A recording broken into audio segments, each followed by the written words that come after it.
certain extreme situations, the law is inadequate.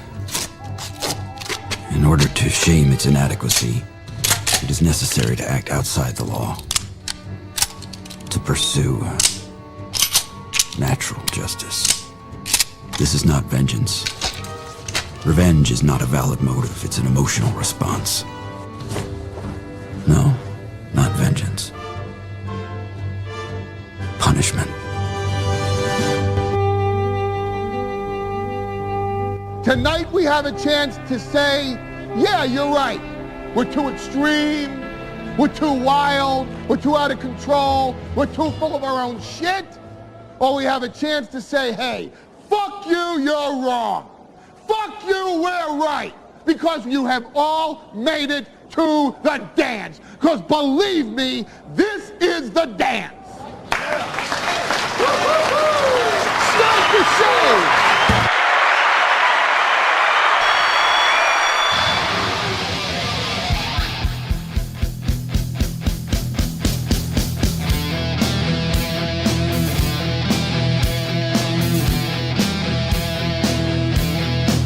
Good evening, everyone. I bet you no one is going to be here for this. This is our first Thursday evening show. And look, I'm a little nervous. We're changing our schedule up. I know that we lost audience when we started at 6 instead of 7. You know, we went from anywhere from 370 to 400 at a time to about 270 to 400 or 300 at a time. Now as I swap out Mondays and go Tuesday, Wednesday, Thursday. Thursday's going to take another hit. It has to, right? We have to be realistic. You go outside your time zones and you have an audience that goes outside. They're creatures of habit. But here we are on a Thursday giving it an honest try. Thank the morning show people. The morning show people were a big help to you guys. They went way the hell over today. Way the hell over. 125 is our number for this evening. 125. So we have a smaller one for our first time, which you always want a smaller one for your first time. Speaking of smaller ones, I wish I had a smaller one on my lip. Am I right, everybody? Hey-oh. I'm excited for tonight's show. I really am. We'll see if anyone remembers the deal we made last night. If not, oh well. Oh well. Just that 125 separates us and a perfect week, by the way. Tomorrow is Rumble Link Friday. So, again, it will be 125 and then perfection, and then tomorrow, links, man. Links and memberships. And now that the kids are in school, oh, my God. I remember sometimes Rumble Link Fridays go till noon. Now that the kids are back in school and I pick them up later in the afternoon, I'm going to tell you, we hit that 400 on Friday. I think I got to offer the audience noon for Rumble Friday. Chad Buzamok says, you're drinking for sobriety test. We ain't forgetting. All right, let's set the rules before all of this, kicks off. Here's the rules. If we knock out the goal by 8 o'clock, because I did say last night I'd cut it at 8, I'd start filming with the phone so I could film the whole, because we can't get the sobriety test it's not going to work. So if we knock out the goal by 8 in 2 hours, I will kill this feed. I will start a Rumble stream on my phone. We'll do it on Rumble. And then we'll do the field sobriety test. How's that? Chad Buzamok says 4 drinks minimum. I say more than, no, I said 3. If we would have knocked out the goal by the top of the hour last night, I was going to do 4, but we said 3. So here's number 1. Shut up. It's a summer shandy. I like summer shandy. It's a nice, enjoyable, lemony beer. Not quite ready to say goodbye to summertime. Thank you very much. Angelica's doll says, why are we wearing the toddler jersey again? Because, motherfucker, tomorrow is Vikings jersey day. It's Friday. Today, we got to honor the Minnesota Golden Gophers. Row the boat, Sky-U-Ma, go Gophers. They're 1-0. I'm thinking a 10-win season this year at most because we do have Ohio State and Oregon. But outside of that, no ranked opponents. And we could win 10 games this season. Could be 9 because we always have trouble with Iowa, unfortunately. Chad Buzamok says, you said 4. Also, Shandy isn't a beer, queer. Says Vice beer with natural lemonade flavor. It says beer right on the can, my man. Canned in good old Wisconsin. I think. Hold on. Chippewa Falls, Wisconsin. There we go. Chippewa Falls. Okay, guys. A lot to do tonight. So those are the rules. We have 3 beers. If we knock out the goal by 8, then I have to cut this feed at 8, do the field sobriety test, and we'll post that for you. Just like we did the, what do you call it, the tire changing video. Perfect. And then if we don't hit by 8, we will still give you a show until 8:30. We will still go all the way. And then after that, and then afterwards, the show will simply end at 8:30. You know, there was one guy in the comments today. He was mad at me. He was saying, what was he saying? He was saying, yeah, field sobriety test, there has to be someone sober there to judge, and it doesn't count. And I'm like, I asked the guy, I go, count for what? I go, you know, we're just fucking around and doing this for fun. And he goes, well, it's not legit unless you really test with a sober officer. I'm like, what do you want me to do? Go out and fucking drive drunk and go try to get pulled over? That's if we hit the goal by 7. No. No.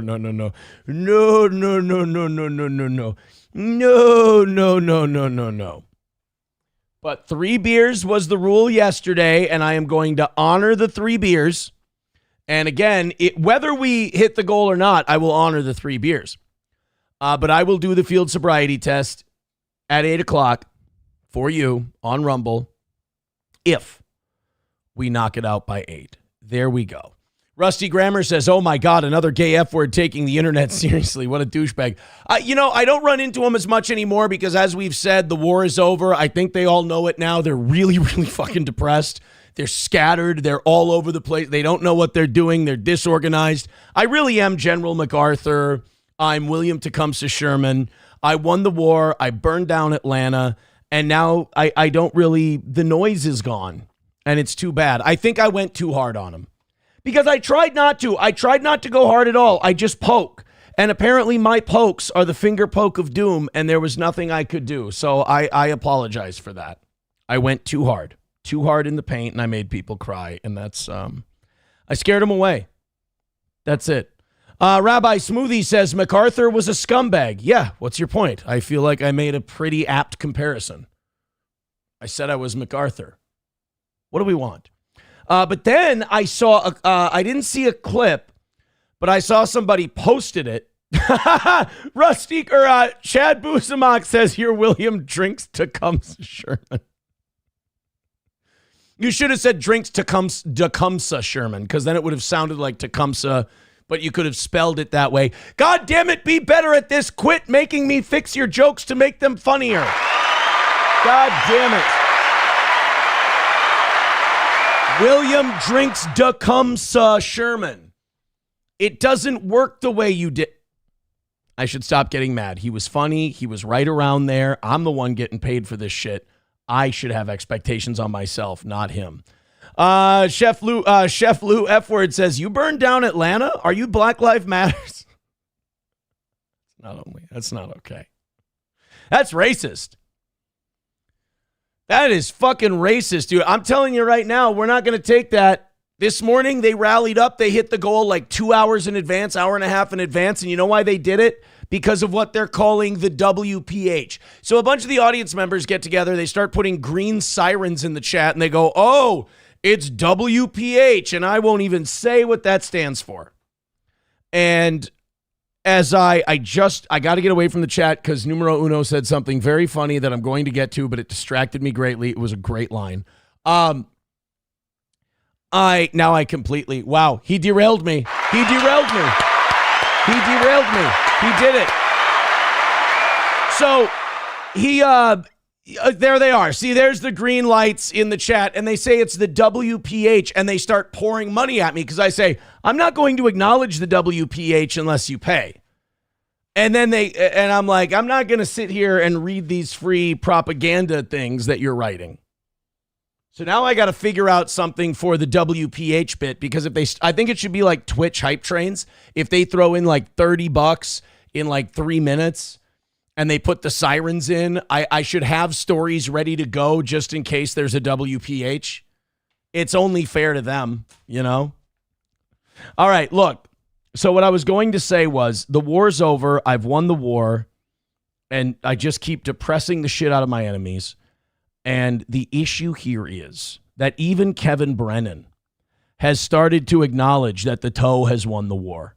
And man, if they don't have Kevin Brennan, then all they've got is that sad little community that keeps shrinking and shrinking. I think it's like 400 people at a time now. It's like one of our evening shows, doesn't even match our morning show. And it's just, it just keeps compressing and doing fewer shows and shrinking, and it just keeps dying. And, even Brennan said the toe is nowhere near as embarrassing as the people who hate him. He said the people who dislike the toe are way more embarrassing than the toe. And that's completely accurate. The only thing you can get the toe on is the goal. That's it. The content, fantastic. Especially when I got my show ombudsman, numero uno, Josh Denny fan to fact check. So even Brennan comes out and he goes, the toe is not nearly as embarrassing as you guys are. And look, I've said it a long time. I'm just always ahead of everyone on this. I said, guys, outside of your little community, you're the butt of the joke. Like, you're the punchline. I'm really, really sorry to inform you. And now Kevin Brennan, who doesn't say it as nice as I do, he's a mean old daddy. Kevin Brennan has now informed you. So if you're here to hate the toe, I'm sorry to say, you're fucked. You're fucked. Oh boy, the green. All right, they got the green sirens in there. They're saying WPH, but there's no money, so I'm off the hook. I don't have to acknowledge the WPH. I don't have to acknowledge it. Numero Uno says, I try not to go too hard. I just poke. I heard that was a major Megamind complaint. I don't know. I don't know Steve Carell or Will Ferrell or whoever the fuck played that. I have no idea what you're talking about. No clue. Oh, people writing Erica. It's with a K, I think, though. Bocephus Negromancer says, you mean the Twitch freedom trains? Board the train car, Aaron. There's queso in there. That's not what I meant at all. Boy. Aaron Imholt is the Ethan Klein of the Goyim. Hate him if you want, but he stays winning. I am Goy Ethan Klein. That's right.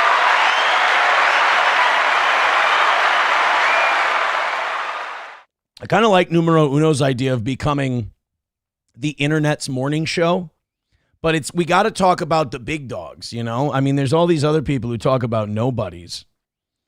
Like there's that JMO guy. Oh my God. That guy's either medicated or needs to be. Like you can see it in people's eyes. He's the kind of crazy where he doesn't know he's crazy. Like, you're like, do you have any idea how fucking crazy you are? He'd be like, I'm the only normal one here. Like he talks as a crazy guy that doesn't know he's a crazy guy. And he seems to have this weird obsession. He's made up this thing in his head, even though both of my ex-wives have come out publicly and said, Aaron never hit me. You guys made that shit up. Both of them have said that. He seems to think that I beat women. I think his problem is most of the anti-steel toe people, and this is their big problem. They have lengthy rap sheets for assault, lengthy rap sheets for beating women, like really bad. And I think they kind of project that onto me, and they want me to be worse than they are, because then it justifies all their hate and angst and anger. And I know I'm kind of kicking them while they're down, but that JMO guy, he's got a weird obsession with me and he's a liar. But I don't think he knows he's lying, so I'm not going to call him a liar. I think he just builds his own reality and lives in it and then projects it onto me. And Keanu, he's got this weird thing with Keanu where he's like, Keanu hates women, that fucking bitch. And I'm like, wait, dude. I just want to pat little J-Mo on the shoulders and say, son, do you know what you've just done? Do you mind if I break it down for you? You can't go and say someone hates women and then call him a stupid fucking bitch. You can call a woman a stupid fucking bitch if you want to. You just can't white knight for some other fat stupid bitch if you're going to call someone else a dumb stupid bitch. Like, again, if I could sit the boy down, pat him on the shoulders and go, there, son, take your pills. Let me try to educate you. But I don't think he'd sit still enough. I don't think so. I agree with you, Carlos Cameo. Too many shows, too little talent. See? Little drive-bys. That's all it is. Little drive-bys here on the toe. All right, hit like, hit subscribe, hit follow, hit share. We're going to need all of that tonight because we are on a Thursday night for the first time ever. And I would like to make this a regular thing. It would work really well with my new schedule, with my son playing football now and all of that stuff. This would really work late. So I hope that our first offering on Thursday works for you. Cocktiff says most of these gay F words couldn't get a woman, so how could they abuse one? I don't know. I've got a whole litany of rap sheets that people send me, and you'll like in due time you'll see them. We'll show them with the names and the everything else. We'll show you the rap sheets, but there's some creepy ones out there. Rusty Grammar says there needs to be an application and following interview for people when they are allowed to hit a go live button. Fuck. Well, I'm just glad I could help that creepy weirdo J-Mo who probably gets like 5 people at a time. I wanted to help him get some content. Now he has something to react to. You're welcome, son. Daddy's not mad. Veldrain says Keanu hate always falls flat. What are you gonna hate Keanu for? You know?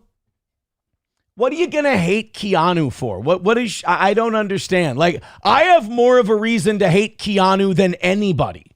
And I don't hate Keanu. I like Keanu quite a bit. Not that way. But like, I have more of a reason to hate her than any of you do. Like, honestly, all of you who are like, you guys watch these people on a little phone screen and you think you know them. And that's a sign of mental illness. It's called parasocial. You don't know Keanu. She's actually a remarkably nice, quasi-boring person, like myself. And yes, My Lost Interest says small boobs. It could be because of her small boobs. You're allowed to, should we call Keanu and see if it's okay to hate her over her small boobs? I think that's a fair question. April's parents' hobby farm. Oh, dude, these people, that's what I'm saying. They put me to shame. Like, it's way... Like, we're talking multiples worse. April's parents' hobby farm. I know you want to be skeptical, buddy. I know you want to be a contrarian, but this is an L for you, dude. They are way fucking worse. It's I'll show you sometime. It's way worse. They're saying no, do not call Keanu. Okay. Don't call her. We're not going to call her. Chef Lou F. Word says, I hate her because she's a traitorous cunt. That's fine. Oh, yeah, Vodka Rock says she's in Content Hotel. To prove that I don't take internet shit seriously or personally, and I understand that all of these people are hard up for money and I'm a way bigger money draw than they are, I need to pay a compliment to Mersh. I like Misery Loves clips.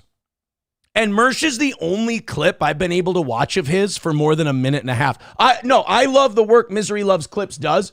But the shows he clips, the stuff is so mundane and boring and about nobody and nothing that I can't get through it. But Mersh was going over that Content Hotel that Chrissy is putting on, that Gino and Keanu were nice enough to donate their time to, which is very kind of them. And it kind of shows how, like, watered down streaming has gotten and all that stuff, because she used to do a thing called Content House. They'd rent out a whole house for a weekend. Nice house. I streamed into the first Content House. And now she like Mersh went over it, and it is this fucking dump of like a Motel 8 that they call villas. And it is, I mean, it's bad. Look, you got to give Mersh his due. It's an excellent breakdown. Go check out Misery Loves Clips and go watch Mersh's work, or I guess go watch his, let him get the money for God's sake, I suppose. But I like Misery Loves Clips as well. And no, he did a really, really good job. He did a really good job breaking that whole thing down. And people are like, oh, but doesn't Mersh say shit about you? Mersh doesn't dislike me. Mersh has zero problem with me. Mersh is doing it for pro wrestling. I understand this game. I know how it works. I've been doing it a long time.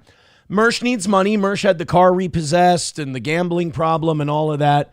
And you got to latch on to something that draws money, and Steel Toe draws money. Love me or hate me, I am the draw in some circles. So I have no issue with Mersh doing that. In fact, I think he did a great job with the Content Hotel breakdown, for sure. Let's go to ex-April's parents' hobby farm. He says, Aaron, this show is the worst it's been since 2014. I feel bad and embarrassed for you. By the grace of God, I think I'm going to live. But I feel bad that I've done that. I feel bad that I've ruined it all. I tell you what, if I thought it was that bad, I would not keep coming back. So I know you're full of shit. And plus, no offense, ex-April's parents' hobby farm, you'd pull this gag like every 2 years or every 18 months. Like, no offense, you have probably since about 2015, you were one of those guys who, when I like distanced myself from like, what was that girl's name? She ran that Savages Facebook page. When I'm like, we got to get the fuck away from those people. They're dragging us down because they were psychos. He's like, you're not free speech. Steel Toe's lost its edge. So ex-April's parents' hobby farm has kind of been giving us that vibe. Like, you kind of come around regularly and you say that every 18 months. So I will take you with a grain of salt, but your criticism is heard. Now, 99.9% of people say that when April was here, it was the worst it's ever been, and that it's picked up since, and we're doing our best work since the radio days. But hey, don't you think I don't hear you, buddy. I just, you have a reputation. That's all. Let's go to Chef Lou F. where he says, Content House could be awesome, except for Gino's cunt wife and Rich Voss. What's wrong with Rich Voss? Hopefully their rooms have bed bugs and a carbon monoxide leak. Why? Vodka Rock says there is a Jew girl called Lauren who beat everyone in poker last night. Well, God bless Lauren. Anonymous says it's brutal to watch. Some people were saying Chrissy looks like she's 50 years old. Well, that's unkind. Jesus. Well, look, you know me. It's all business. I hope everybody does very, very well. Maybe you can run for state office and tell St. Paul about the Dabbleverse. Wolgamott isn't running again. Wow, Dan Wolgamott not running again. I think my reputation needs to clean up for another few years before I think about anything that, needs public approval. I think we need to I think we need to clean up the reputation a little bit. Put a little more road behind us and the past. How about that? Rusty Grammar says 2017 was a solid year of shows. The birth of Corey Adam on radio, F-bombs by Tovar, the beginning of the Dusty Rhodes impression, shit. 2016, 2017, those were pretty good. For sure. Lander says, nah, you're fine, Aaron. Minnesota loves to elect queers. Yeah, but I think I have to be a black one. Or a trans one if I want to get elected in Minnesota. All right, let's get into our stuff tonight. I've had a lot of fun dicking around with you guys in the chat. It's been a lot of fun. 125 is our number for tonight. If you'd like to contribute, you know how it's done. Streamlabs, PayPal, Venmo, Super Chats, Rumble Rants, beg, shake, shake, shake.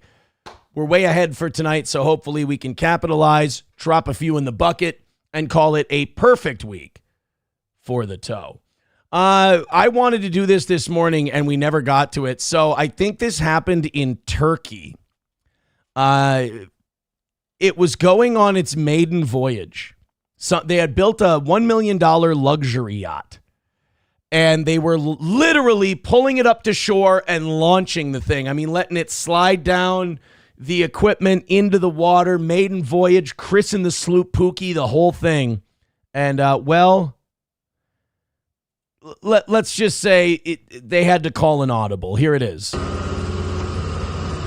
Brand new luxury yacht, Dolce Vento, being launched into the ocean. Ah, yes. Another Turkish millionaire launching his new yacht. Hey, what the fuck? Hey, aren't those things supposed to balance out?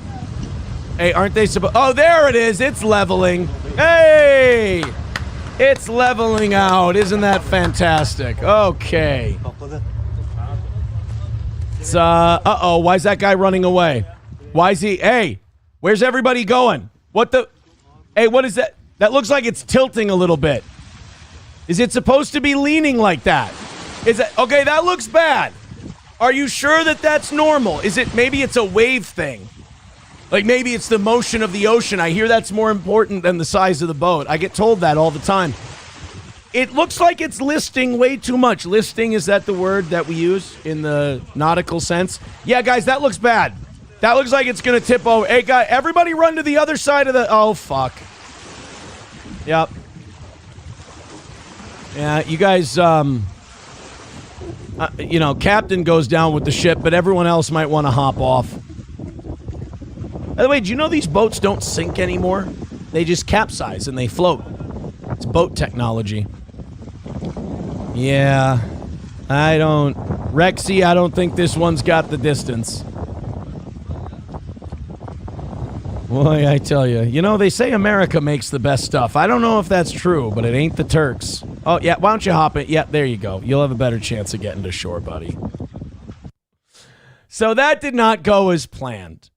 But hey, you know what? The nice thing is, I'm sure you got an insurance policy on a $1 million yacht. You'll have yourself a new $1 million yacht in no time. Perfect.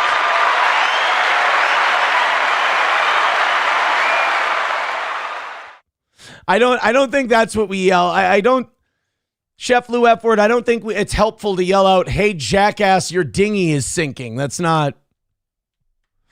don't think that's going to help the guy. Vodka Rock says, call All Care Towing. Yeah, 320-253-5203. That would have helped him. Somebody writes in the chats, friggin' shandies. Sorry. My bad. Some people were saying they aren't really beer. I don't think that's a fair criticism. I don't. T. Duden, details, my friend. Details. Rabbi Smoothie says it's going for... No, we're not quoting cake. We're not quoting cake. We're eating cake. Veldrain says it made it more than 20 feet. No refund. Das Optic Nerve says that went more sideways than Aaron's marriages. Hey, look, if we're going to insult the multiple marriage kid, shouldn't we at least throw a membership behind it? I feel like it's only fair. For a show that does this for profit, as small as that profit may be, because when the profits get up, the goal comes down, and we do profit sharing with the goal. But for a show that's doing it for profit, I feel like it's only right that we take those marriage insults and we throw a couple of bucks behind it. Bocephus the Negromancer says, you can't park there. Fauci's Pangolin says, dumb fucks bob for apples like retards. Yeah, it's not the most effective way to do it, but I mean, you can't tell these guys shit. Dramatic amateur video showed the vessel, the Dolce Vento, ease into the water. Okay, but I want to know what happened. Like, I want to know exactly what the deal was. Somebody put grabbing onto a buoy and there was plenty of room for the other guy and he just told him to fuck off and let him drown. Really mean. You know, the nice thing is it's not like they were going to be stranded at sea. They would still see the fucking shore. They can swim to it. They'll be fine. The good news is everyone made it back to shore safely. Yeah, no shit. They probably walked it. Well, that's what I hate. George Carlin did that joke about, like, I hate it when the news says, fortunately, nobody was hurt. And he said, I don't watch the news for opinion. Keep your opinions to yourself. I'll decide if that's good news. So when they say good news, everyone made it safely to shore. What if I don't really think shipwrecks count if it's merely property damage? I mean, what were the actual stakes? Vodka Rock says, definitely got that boat from Temu. Well, I used to say Timu all the time until somebody corrected me. God bless. Veldrain says the Turkish Mile Below Club has many members. All of them got yachts from the same company. Oh, no. Dr. Silverwolf with $5. Started us off tonight with $5. He said, I'd give more, but I just dropped some cash on a World War I Mauser C96, so you can have the leftovers for my fun stuff allowance. Hey, thank you very much, buddy. I appreciate it and enjoy that new gun.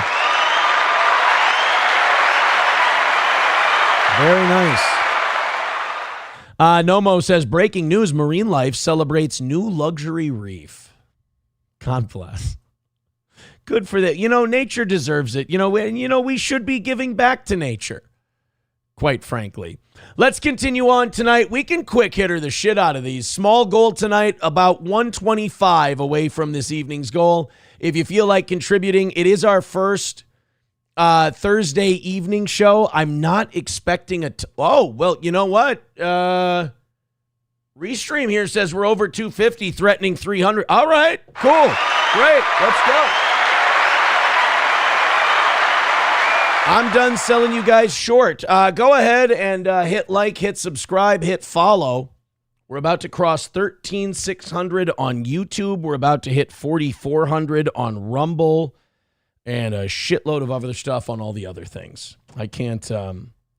My daughter the other day was like, Dad, how many followers does your show have? And I said, okay, I counted them up.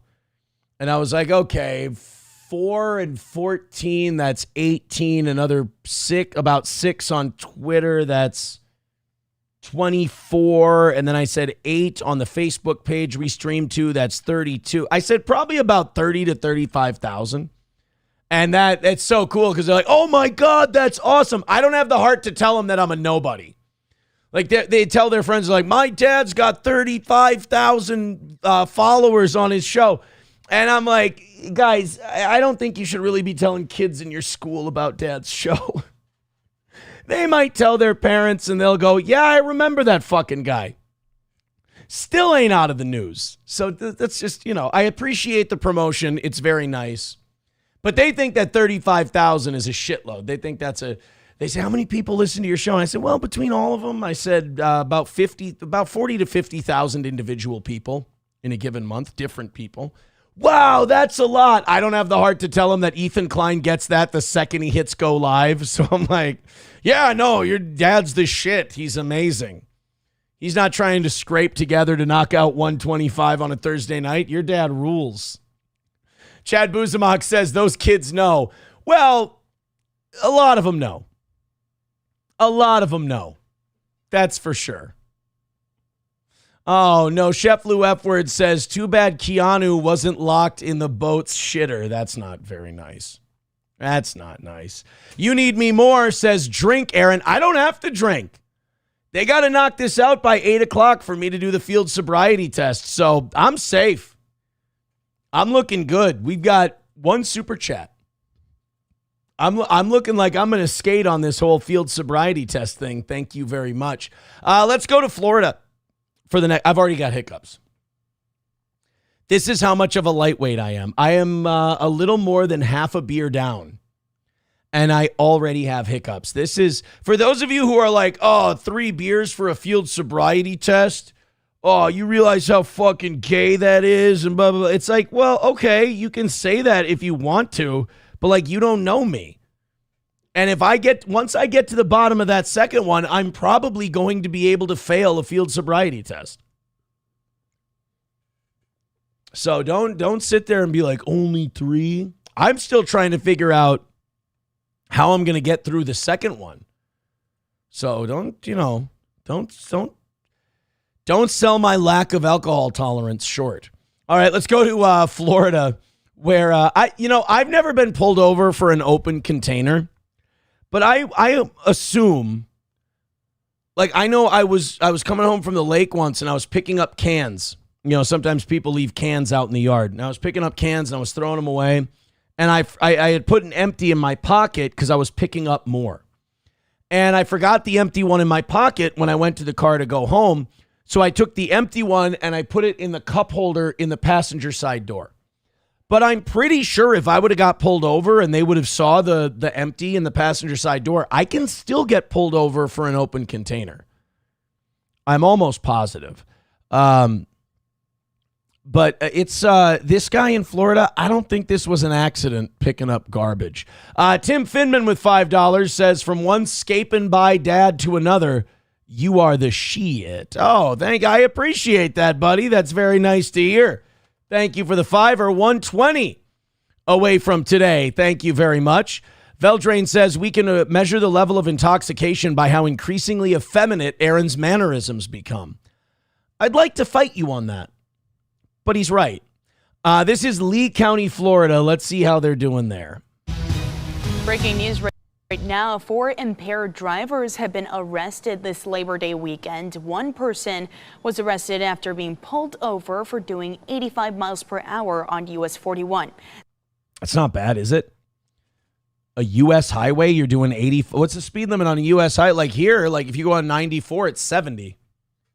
So if you're going at 85, that's not too crazy. I mean, if you've been drinking, you should be at about 2 under or 2 over the speed limit. And in the right lane, for sure, if you've been drinking. Do they mean 4 people were arrested all at once? You had a group of 4 people and none of you could keep your shit together enough to, gut it out and get everyone home safe? All 4? Or was it 4 different people were busted? That was early this morning. There it is. Look at that. What is that shit called? Can anyone... Hoarder? Harder? I don't know. Oh, it's a Mike's Harder lemonade. Holy shit, that's like Zima was when I was a kid.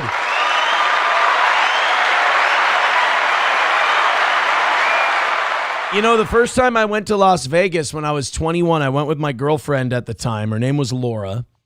And my girlfriend Laura was she was drinking Budweiser on the strip. We would stop at the little convenience stores and this is when Vegas was fun and it was like cheap and it wasn't like, oh my God, look at all these corporate high-rise luxury condos. They'd be like, it was fun. It was for white trash. It was awesome. By the way, tourism in Las Vegas down for the 6th straight month because the town just sucks now. It's fucking gay. Anyway, she was drinking Budweisers and I was not into beer at the time. I just didn't like the taste of beer. I don't know what to tell you. And I liked Captain Morgan. But you can't drink Captain Morgan all day. Like, even at 21, there's limits to that shit. So when we would stop at the bodegas or the little convenience stores on the strip, I would go ahead and grab myself a Mike's Hard cranberry lemonade. It was... They were delicious. They were really, really good. I'm not going to sit here and shit on it and be like, oh, gay, look at how gay I was. They were really good. I enjoyed myself. I had a great time on that trip. So Mike, look, everyone else can shit on somebody for drinking Mike's Harder lemonade. I, for one, cannot. Mike's Harder lemonade, by the way, is what you drink when you don't want to be a total homo. You just want to be a queer. You drink Mike's Harder. Because you're like, hey, I know it's Mike's Hard Lemonade, but hey, it's the more badass one. And like, before you shit on people who drink those, they probably have a higher not blood alcohol content, a higher alcohol percentage than most of your beers do. You can see 6 Mike's Hard Lemonades right there. The troopers found it in the car. Hey, Mike's Harder. Now 22-year-old Kyler Austin Namey is facing charges for DUI, speeding, and failure to provide ID. Yeah, see, that's it. It's a kid not used to drinking, so he doesn't want to down the beers because the beers don't taste as good. He wants something fruity, wants something sugary. Again, you guys can shit on the guy if you want to. I'm not in a position to. That's all. Hunter with $5 says, look up the new Dearborn police patch. You'll lose your mind. Oh, God, no. Don't let it be like, inshallah, Dearborn police patch. Oh, fuck. Well, guys, we had a really good run. You know, we were America for a really long time. We did an amazing job as a country for a while. I would say until the 60s, we really out of control crushed it. And we limped along really strong. Like you couldn't notice we were wounded through like the 90s. And, I think after 9/11, when you invite the people into the country that hate your fucking guts, it doesn't go well. By the way, Hunter, thank you for the $5. 115 away from tonight. Thank you very much for that. And where does that put Hunter? Where's my boy Hunter? He's at 73, which does not quite put him back in the cuck chair. But he's getting close. Are you guys ready? People are saying, "Oh, is it a crescent moon? What's in there? What's the Dearborn patch look like?" Well, here let's put it up here for you. Somebody's got to have there's got to be a video story of this. Here we go. You're going to love it. About this, and we're talking about a language or ethnicity here. Yeah, you know what? The language we're talking about is Arabic. This is in Dearborn Heights. There's a new patch that's in production, and it's optional. The police officers don't have to wear this specific patch, but it's getting a good amount of commentary on it. So here. Jesus fucking Christ, white people, stand up for yourself. Knock it off with this pussy shit. I know you're in the news, but Jesus Christ. Stop being so ashamed of everything you've built. Muslims aren't ashamed. Black people aren't ashamed. They're out there in Africa trying to build helicopters with lawnmowers. The Japanese aren't ashamed. When they are, they run a fucking sword through their guts. Maybe that's what this guy should do. Enough with these fucking lily-livered whites who won't stand up and be proud of their culture, who won't be proud of their country. Who are like, oh, the brown people, I don't want to upset the brown. The brown people are proud of their fucking culture. You don't hear Muslims go, oh, I don't want to ask about Arabic on the patch. I mean, I might offend a white person. I might, Jesus Christ, like this guy needs to be gone. Out of here. We're done with him. Get on the news and speak your mind. Get on the news in front of a microphone and say, yeah, this is really messed up, Lynette, or whatever the fuck her name is. It's messed up because this is not a Muslim country and we do not speak Arabic here. This is an English-speaking country, and there's no reason for Arabic to be on the police patches. People are rightfully upset because they feel their culture is disappearing in front of them to satiate a group of people who will not be satiated until their culture takes over absolutely everything.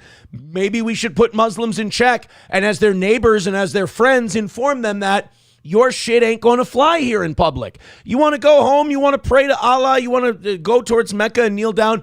Nobody here is going to stop you. Our Constitution allows you that. This thing that white people built allows you that. But as far as like in public, no, we have a certain way of doing things here, and you're not going to change the way we do them. Instead, these fucking lily-livered white chicken shit cowards that sell their culture down the river get on TV and shit their fucking pants.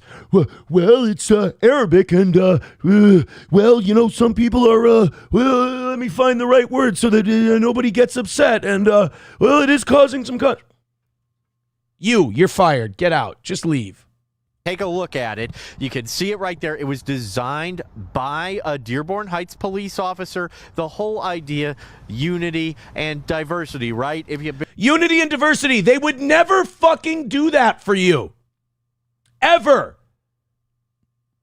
Whatever country they come from, if they had an influx of people who came from an English-speaking country and they wanted to be cops, they would not start putting English on everything. Stop it. None of these people are offended by you standing up for your culture. Pussy, fat-titted, white liberals are the only people offended by this shit. You know what Muslims respect? Strength. If you look at them and you go, you're in our world, Grandma. We're going to speak English. If you can keep up, you can keep up. Otherwise, learn, and then you can come outside in public and you can hang with the rest of us. But we ain't putting Arabic on the police patches. We ain't putting Arabic here. We ain't putting it there. We got a way of doing things. It works really well. Catch up, and you're more than welcome to join us. In fact, that's been America since it was started, except for the whole slave and Native American thing, and some of the Asians. Really, anyone who wasn't white. Look, the whole point of America, what we boiled it down to is, if you're willing to learn how to do things our way, you're welcome to the barbecue. Come on in. But you notice that we never see Muslims offended that we stood up for our culture. You always see pissy pants white liberals getting offended that we're not being inclusive or multicultural enough. Muslims don't want multiculturalism. Fuck that noise. And I agree with them. Dominant culture wins. That's the way it always works. It's not good. It's not bad. It's just, it is. So, God damn it, like watching the news report on this fucking police patch story just reminds me, we're going to give it away. Into Dearborn Heights, there's a lot of businesses with Arabic written on it, so it's kind of a thing that reflects the community. Of course, not everybody feels that way. I went around town kind of asking people, hey, what do you think about it? And guess what? 90-some% went, yeah, fuck that. No way in hell. One of the first guys I talked to actually spoke Arabic. He could read it. So I asked him, well, what does the Arabic text say? It says Dearborn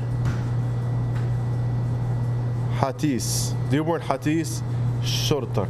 Short. Cool. So I think I got it somewhat right. We have a lot of Middle Eastern community around Dearborn Heights and Dearborn. So I think it's cool that they're introducing it first time, you said, in the United States of America. So I think. Hey, so guess what, guys? In the words of George Strait, just give it away. Your grandparents would be fucking proud. Your grandparents that stormed Normandy, what the fuck did they even fight for? Uh-oh. Dr. Silver, we're going to go back to this story in a second. I need to check the chat. Dr. Silverwolf with $5 says, White Power Hour came twice today. Praise white baby Jesus. Oh, shit. They're not putting the green things in the... Oh, no. They're putting the green sirens in the chat. Am I doing the... No, it can't be the White Power Hour without money. Money makes it the White Power Hour. Redbird with $1 says, then a morning show host tells you to sit down and shut up. You're being racist towards Somalians. I figured it out. No, put the green, guys, no.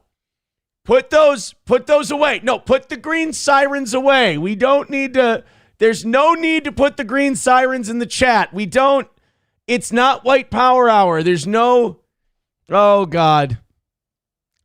You know what? As long as the money doesn't come in, we're okay. And it's not truly White Power Hour. I can ignore the sirens. I can just go back to the story. I can pretend they're not there, and all will be fine. We're going to go back to this story. I've calmed down a little bit. I think I'm okay. I think we can go back to this without me shouting. By the way, 1:15 away from tonight. And again, I think I can keep it relatively under control. I think it's pretty cool. I guess that's the culture down here is highly Arabic, so I guess it's, in my opinion, I guess it's okay. You guys are cowards. We're gonna, it's done. When a culture loses its stomach to fight for itself, it might as well roll over and die. Congratulations, Dearborn. And I can't blame the Muslims. They would have respected you if you would have met them with strength and said, this shit doesn't fly here. But instead, you guys just rolled over and showed your belly. I mean, like I said, it's different. I don't agree with it, but I don't disagree with it. Oh, fuck you. Fuck you, then. You're the problem. I don't agree. Well, if you don't agree with it, stand up against it. And it's nothing against the Muslims. That shit just doesn't belong here. I don't need to rationalize it. I don't need to defend that point. That is how it is. Pure and simple. It just does. It's not in the right place.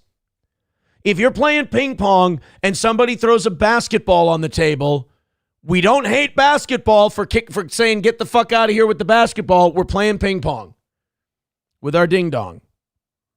You throw a football at a dartboard, we're going to get pissed. We go, what the fuck are you doing? Oh, you prejudice against football? No, I love football. Football's great. But we ain't playing football. We're playing fucking darts. So act accordingly. We ain't speaking fucking Durka Muhammad Jihad. We're speaking English. We have a certain culture. It has worked thus far. When we started going into multiculturalism, the wheels started to fall off. So you're more than welcome to stay. Come on in, have a beer or whatever the fuck you drink. Have some bacon or tofu, whatever. Have what you have, but we do things a certain way here. But if you're going to move to a place where these people have basically been racist shamed into not defending themselves, then fuck it, take what they give you. Is the first one in the country to have Arabic on it. What do you think? Wow. Awesome. I wish I knew how to say awesome in Arabic. Do you think this Inshallah. Allahu Akbar. probably some haters out there? Yeah, me. Well, that's everywhere, though. I'm a hater of it. Not a hater of Arabic, not a hater of Muslims. That shit doesn't belong on our police patches.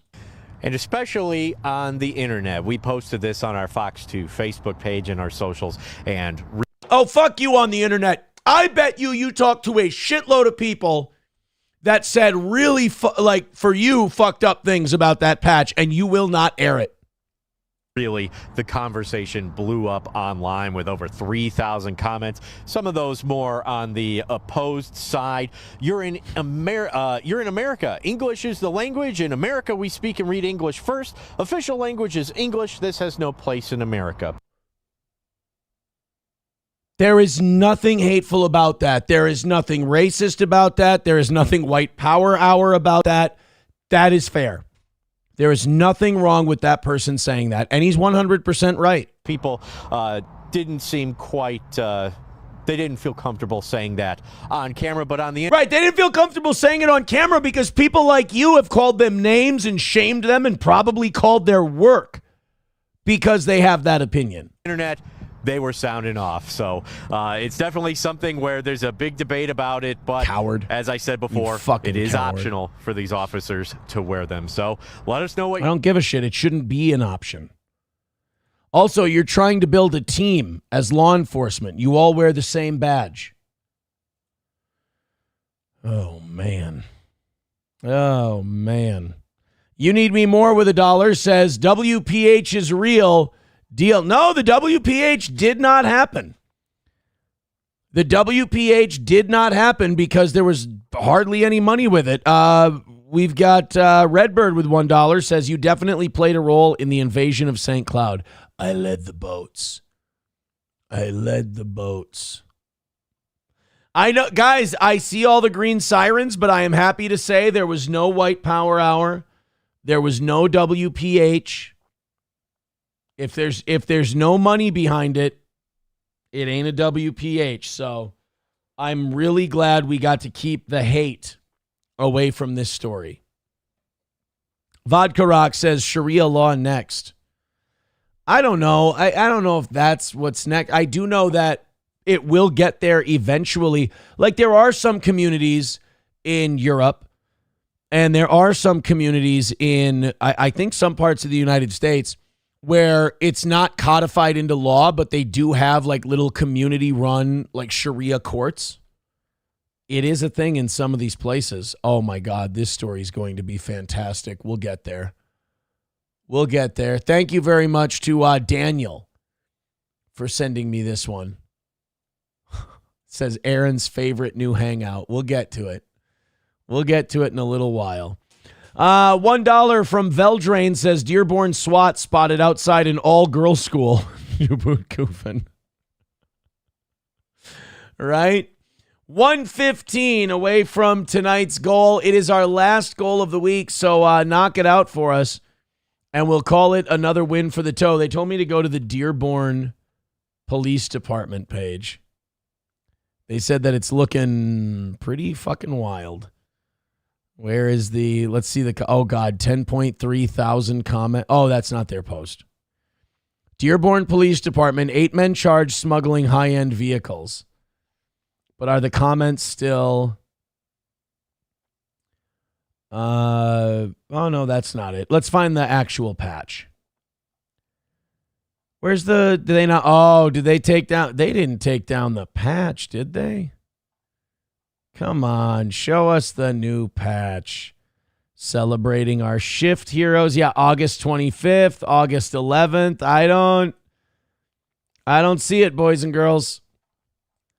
I don't see the Dearborn patch thing on their Facebook page. Happy Labor Day. Yeah. I don't see. So whatever you're saying about comments or anything. Oh, here's one. First comment on a now hiring thing. Will they be wearing Arabic shoulder patches too? Hope they aren't a bunch of towel-wearing durkas. Jesus. Well, and here's the thing. It's like it's gonna lead to hatred of Muslim people, and that's not right either. Because that's not what it should be. Because they didn't make them do it. They just did it because, we just want to be good white people. We want to show we're one of the good ones. Random Bacon with $2 says, Dearborn police not welcome at the goat petting zoo. $1 from Rabbi Smoothie. He says, glad we got to keep the haters away. Lamau, did you hear the words that were coming out of your mouth? Did he say that? Glad we got to keep the haters. That's a weird thing to say. By the way, Rabbi Smoothie now at 101. Thank you, buddy. Aaron's Herp Cream putting a green siren in the chat. Thank you. Aaron's Herp Cream. 1:15 away from tonight's goal. Let's go in and knock it out. I appreciate it, guys. We are 1:15 away from a perfect week for the toe. A perfect week. 1:15 away. Thank you. So apparently there is a new sports bar that is, I want to see if I can find the local news story of this. All right, it doesn't. Then we're just going to have to go with the New York Post one. A 4-decade Astoria. We talking about Georgia or Astoria, New York? It's the New York Post, so I'm going to go ahead and assume Astoria, New York. But there is I'm going to read this because it's not a bad headline. This place is causing a real furor. A new sports bar in Astoria is stirring controversy after it was revealed this week that it shares an unfortunate connection with Adolf Hitler. You guys want to know why the bar is causing controversy? It's a new sports bar in Astoria, New York, and it is called, here you go, take a look. That is right. The Wolf's Lair.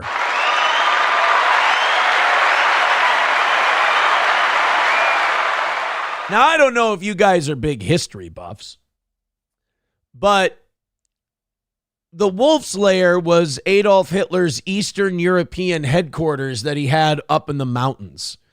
It's where he ran things on the Eastern Front until the Russians got too close, and it was called the Wolf's Lair. Now, I'm not going to lie, and I'm going to go into the chat soon. I don't know if we're going to see green sirens or not, but I would fucking go to the Wolf's Lair, and I'd probably check out this bar. But no, I would, like, how awesome is that? I hope they serve, like, big German boot pints. You know, I hope they got a good German Brau. I hope they serve schnitzel. Like, let's go all the way. Like, if you're going to name it the Wolf's Lair, fucking lean in. They're going to give you shit anyway. Go all the way. Now, Wolf was a favored nickname of the genocidal maniac. Yeah, but Wolf is a favored nickname for a lot of things. The owner of the sports bar swore he had no clue the name was affiliated with any sinister history. This is the owner of the bar right here. Tom Galanis came up with the name, saying he wanted to honor the loyalty of Wolves and the MMA gym of the same name in England. Oh, no. So there's an MMA gym in England called the Wolf's Lair, and this guy wanted to honor it. Oh, it's where Quentin Rampage Jackson worked out. Hopefully not his son.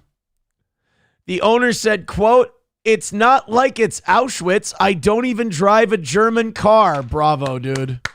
Bravo. I like him. He said, plus they hope to bring in a wild crowd, said waitress Enkelehada Oquendo. Galanis claims he only discovered the name's ties to Nazism this week after he erected the restaurant's awning with Wolf's Lair in giant block print, igniting controversy online and questions. You know, I looked up the menu for this place. I'm not calling this guy a liar, but I looked at the menu and I saw that they serve breakfast there and they're serving Luftwaffles. I'm just saying that I don't think. Oh, yeah, you're right. No, it wasn't his mountain retreat. The Wolf's Lair was a bunker in Poland. It was like the Eagle's Nest was his mountain retreat in Austria or Bavaria or whatever. Yeah, Aaron's Herp Cream has been checking out the menu. He says the Goebbels guacamole is to be gassed for. Yeah, apparently they make this delicious brisket, but they make it all on a gas grill. And they say that they shower it with great seasonings, and at the very end, they just throw it in an incinerator real quick to seal in all the flavor. It's really something. They said they'll exterminate your hunger at the Wolf's Lair. They also will be serving Anne Frank and beans. That's wonderful. That's really sweet. You don't really see that at restaurants anymore. It's wonderful. Historically White says, I'm sold. Papa thinks that this guy's trolling. I don't know, man. Not a lot of people know about the Wolf's Lair. Some people are saying that this has nothing to do with Germany. They say, how could this have anything to do with the Holocaust? This bar has wooden doors.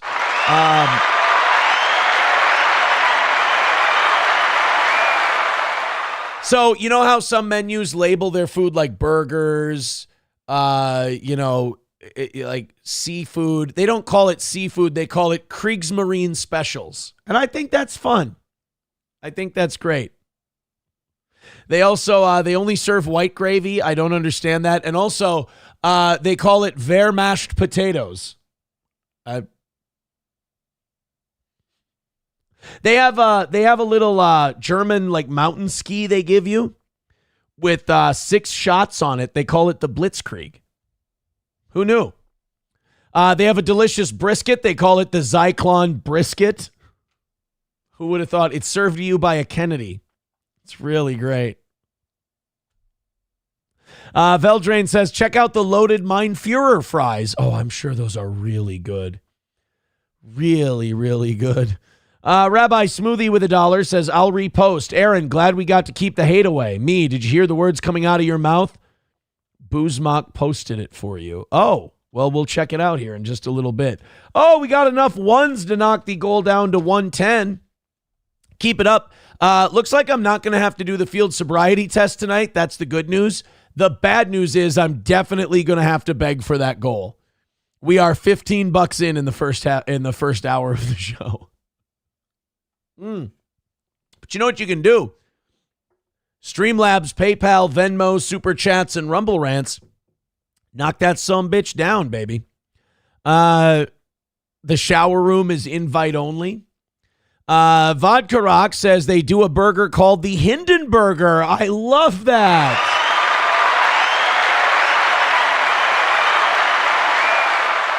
I grabbed a ketchup bottle from there. It said Heinz. I don't know why on the bottom it said Guderian. That didn't make any sense to me. There was no reason to do that. And then all their other condiments are named weird. Like, I don't know if this is special spices or what, but they have Rommel Ranch. Never understood what that means. All the Italian dressing is labeled Mussolini. Don't get it. 110 away from tonight. No, I believe the guy. Like, look, you'd be surprised how many people are not that, like, history adept. You know, there's a lot of people out there that they know like World War II and they know basic history, but knowing the Wolf's Lair, like you got to be into World War II.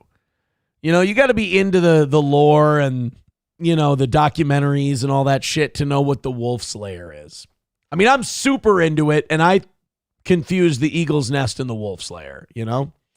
Brian says, you have to try the Stuka Streusel. I thought that was really weird, too. This is a good one. Taste Fairy Ialto says, try the Arbiet mocked fries. That's, you know what? That's the winner.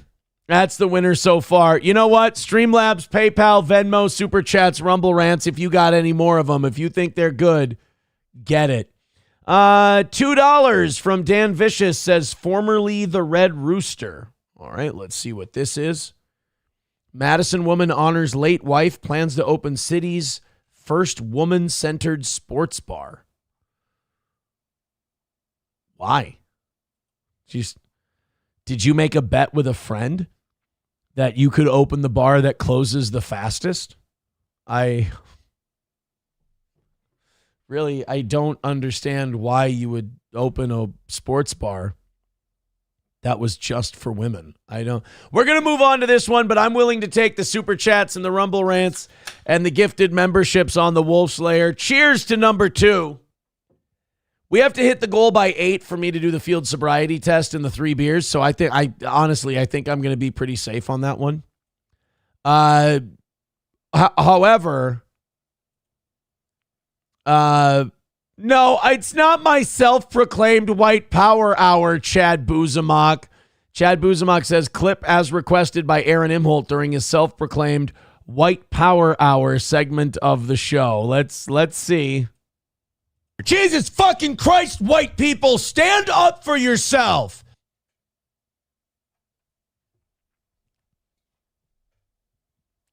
I think I'll be back on Compound Media any day now.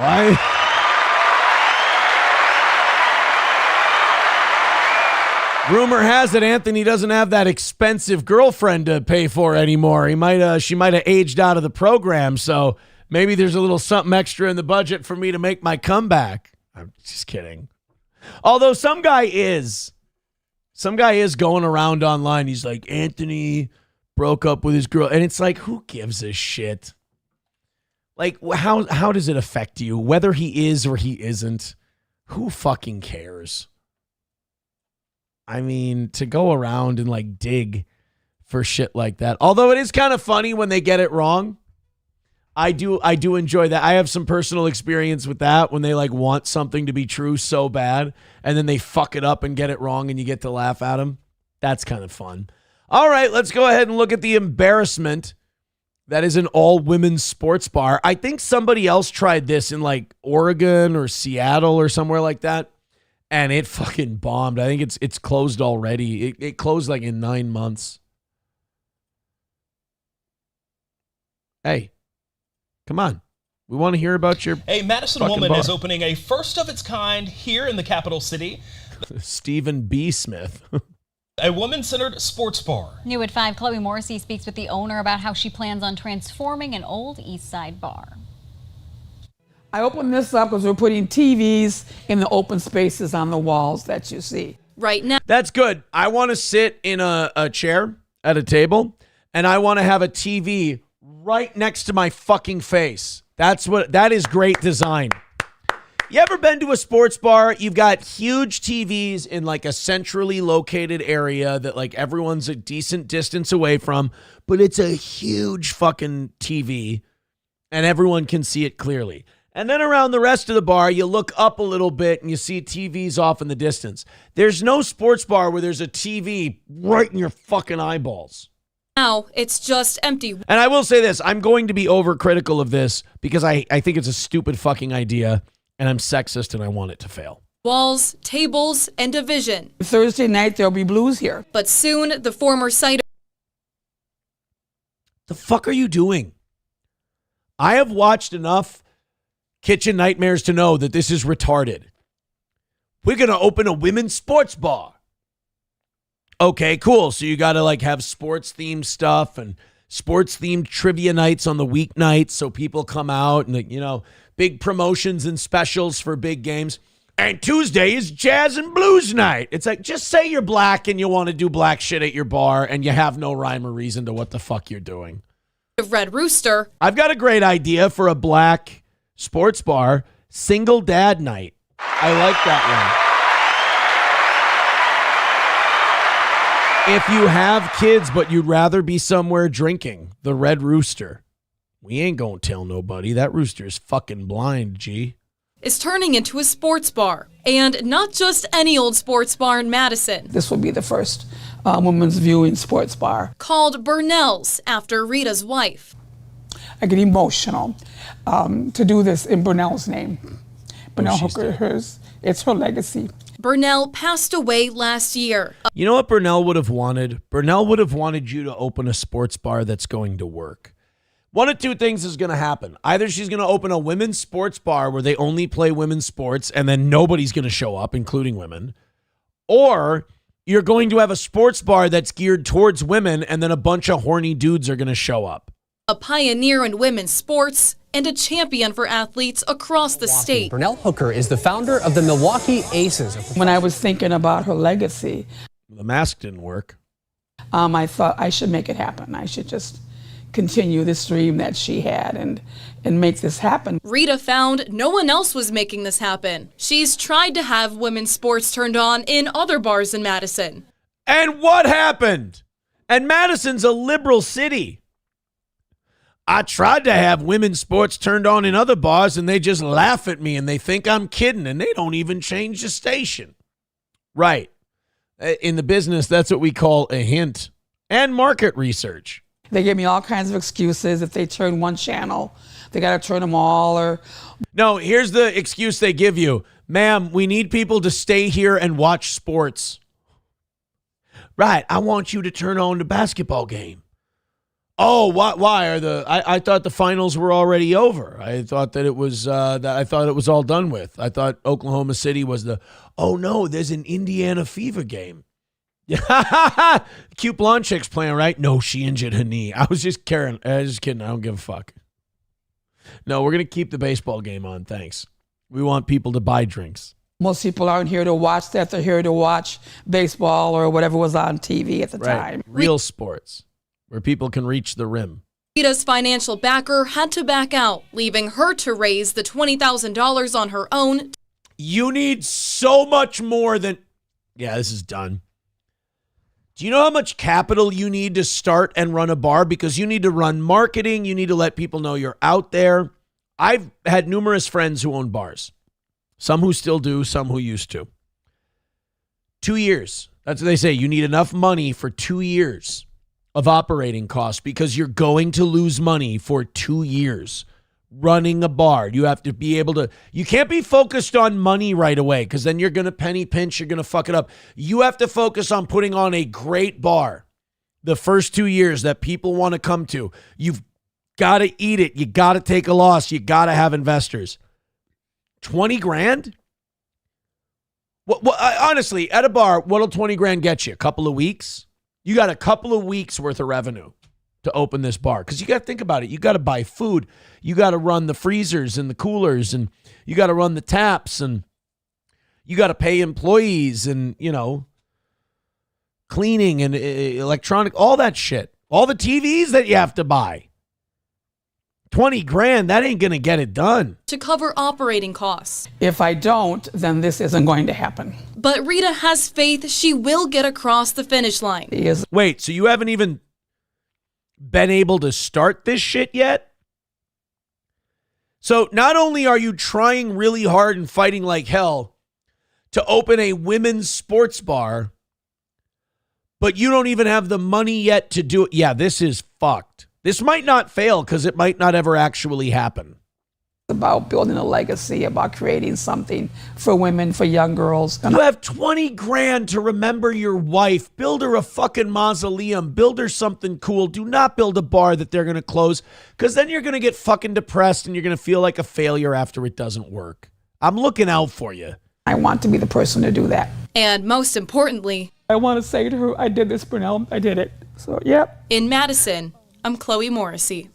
You put on fucking WNBA games. You're going to be pouring beers for you and your employees, and that's it.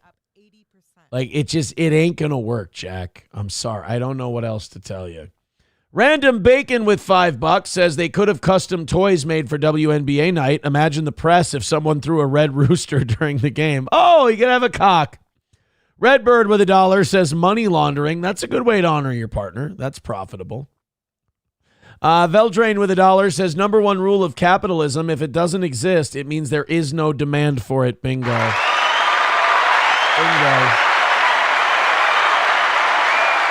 I'll be honest, like, a lot of us, like, if you could have enough, if someone gave you $500,000 and you could eat a couple years worth of losses running a bar, I think some people could run a really great bar. It's just that you got to have so much money going into it, because the last thing you want to worry about while you're building an audience is money. You got to be able to eat it for a while. Q Anonymous says bar is about $200,000 running costs per year. And that seems low to me. That seems kind of low. I guess bartenders and servers don't make a lot in salary. They're tips. $200,000 a year, really? Product and everything? Huh.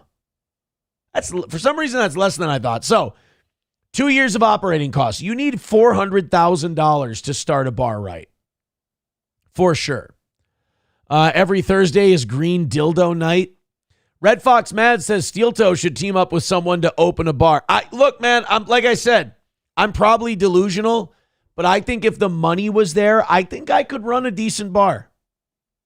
I've been to a few bars. I know what makes a good one, 09 Canyon says maybe women's sports one night a week and see if there's an audience. How about one of your TVs has the chick game on? You'll notice that'll be the place where the least amount of people sit, and you'll learn your lesson. How about that? Taste Fairy Iolto said bars run on razor-thin margins. Precisely. People who own bars just, they want to take home a paycheck. If they clear a profit at the end of the year, yay! But they'll tax that profit. So what you do at the end of the year, you either spend a bunch of money on advertising for the next year in advance, or you buy a bunch of product, non-perishable product in advance, or you make improvements to the bar that have depreciative value. Shit like that. You don't want to just, if you run a bar and you run a $50,000 profit in a year, fucking spend it before the year's over. Otherwise, the government's going to take a piece. Lose money. Did you make $50,000 this year? Spend 51. Put it back into the bar, my man. MSO says Aaron thinks he can run a bar because he's been behind bars. Now, how is that? How is that nice? I ask you, how is that helpful? Thank you very much for the $5. Random Bacon, 105 away from tonight's goal. Thank you guys very, very much. Where does that put my man Bacon, or my woman or man or whatever?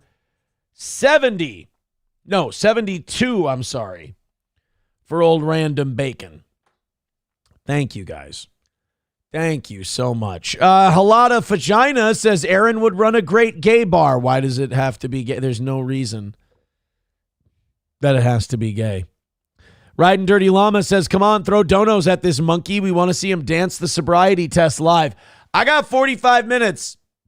If we don't hit it, then they get an extra half hour of content instead of a sobriety test. Loaded Wrench with $5 says, I just opened a whorehouse. Gonna run it by hand till business picks up.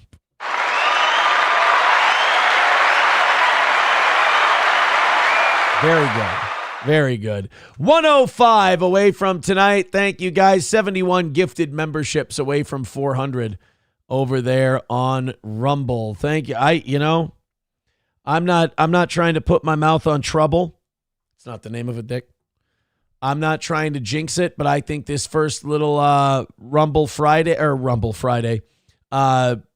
this first little Thursday evening show, not bad. We almost got to 300 at our peak earlier tonight.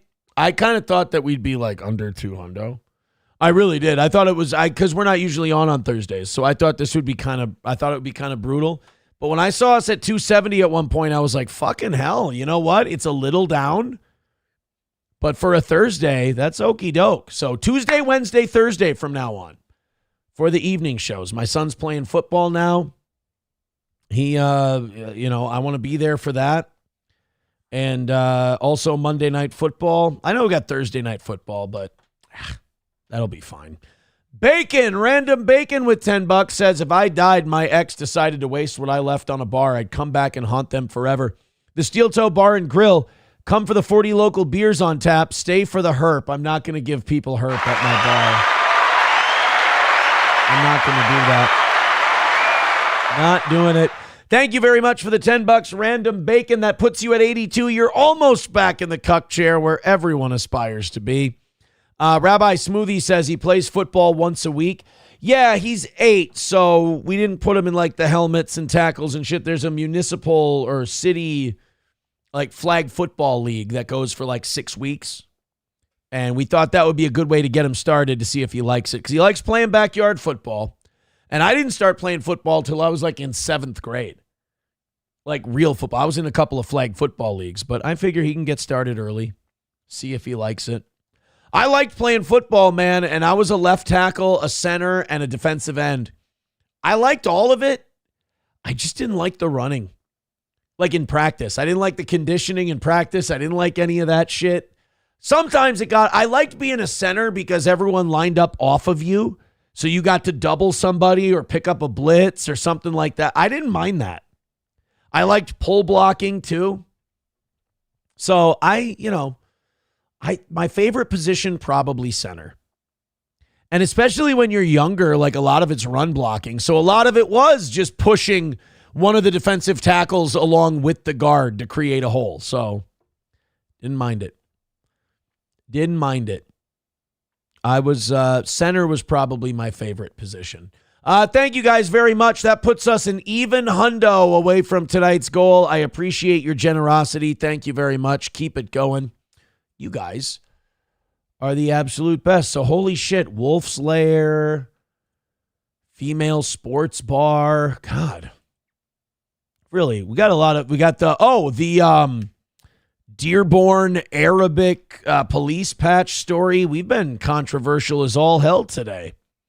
Is your son's league all Somalis? Well, there's 2 towns. So there's the town we're in and the town that, there's the town dad's in and the town's mom's in. And since half their time is spent in each place, now that it's school, a third, but we had the decision. And at first we were going to do it here. It was going to be easy. We'll just do it here, whatever. And then we were kind of looking into both leagues, and it looked like a better deal for him to do it there. And I was like, I don't mind driving. That's fine. So we're going to do the football thing there this year. Chad Buzamok says, I have to leave for the Eagles game. Go Birds. You don't seem drunk enough to wait for the sobriety test. That or pound a beer now, and I'll stay. Hey, I don't want you to miss your Eagles. So I will take a gentleman's sip and bid you adieu. Hey, you're not going to be here when I miss the goal, though. You're going to miss us bombing on the goal tonight, 1 hundo away, which means almost an hour and a half, $25. You got a good chance. MSO's got a good chance to pack a win today. Rabbi Smoothie with $1 says a bunch of guys bent over for 60 minutes. Nothing gay about that. That's not fair because you guys can turn anything into gay, which means you're kind of gay. Oh, that's called reverse psychology. Gotcha. See, my stamina runs out on Thursdays because I'm not used to it. Bapa Shab says, good luck chasing those skinnies. It's not St. Cloud.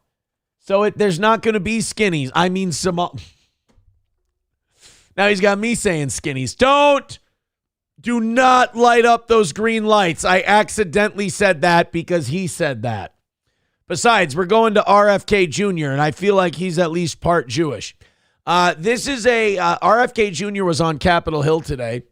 He was testifying, and they wanted to ask him about the CDC director who was just fired. Trump asked him to resign. They got canned. Now, what I understand is that the reason Trump wanted to get rid of the CDC director is because Trump wants the vaccine data. He wants the efficacy data on vaccines and how many people took it and how many people were harmed by it and what the totality of the data around vaccines. He wants the CDC and the drug companies to release the information they have. They will not do it. And there's a reason they won't do it. It's because it was a fucking disaster. The American people gave billions of dollars of their tax money to these companies, and they gave us a dog shit vaccine that didn't work, had horrible side effects, and they didn't have to tell us about it, and we can't sue them over it. So Trump said to the CDC director, go get me that fucking info. And the CDC director says, get fucked. So Trump fired the CDC director. And that's where we're at now. Veldrain with $1 says women's sports bars should only open in San Diego. Sure, quite a few of the women will have penises, but at least they will order more drinks than Aaron.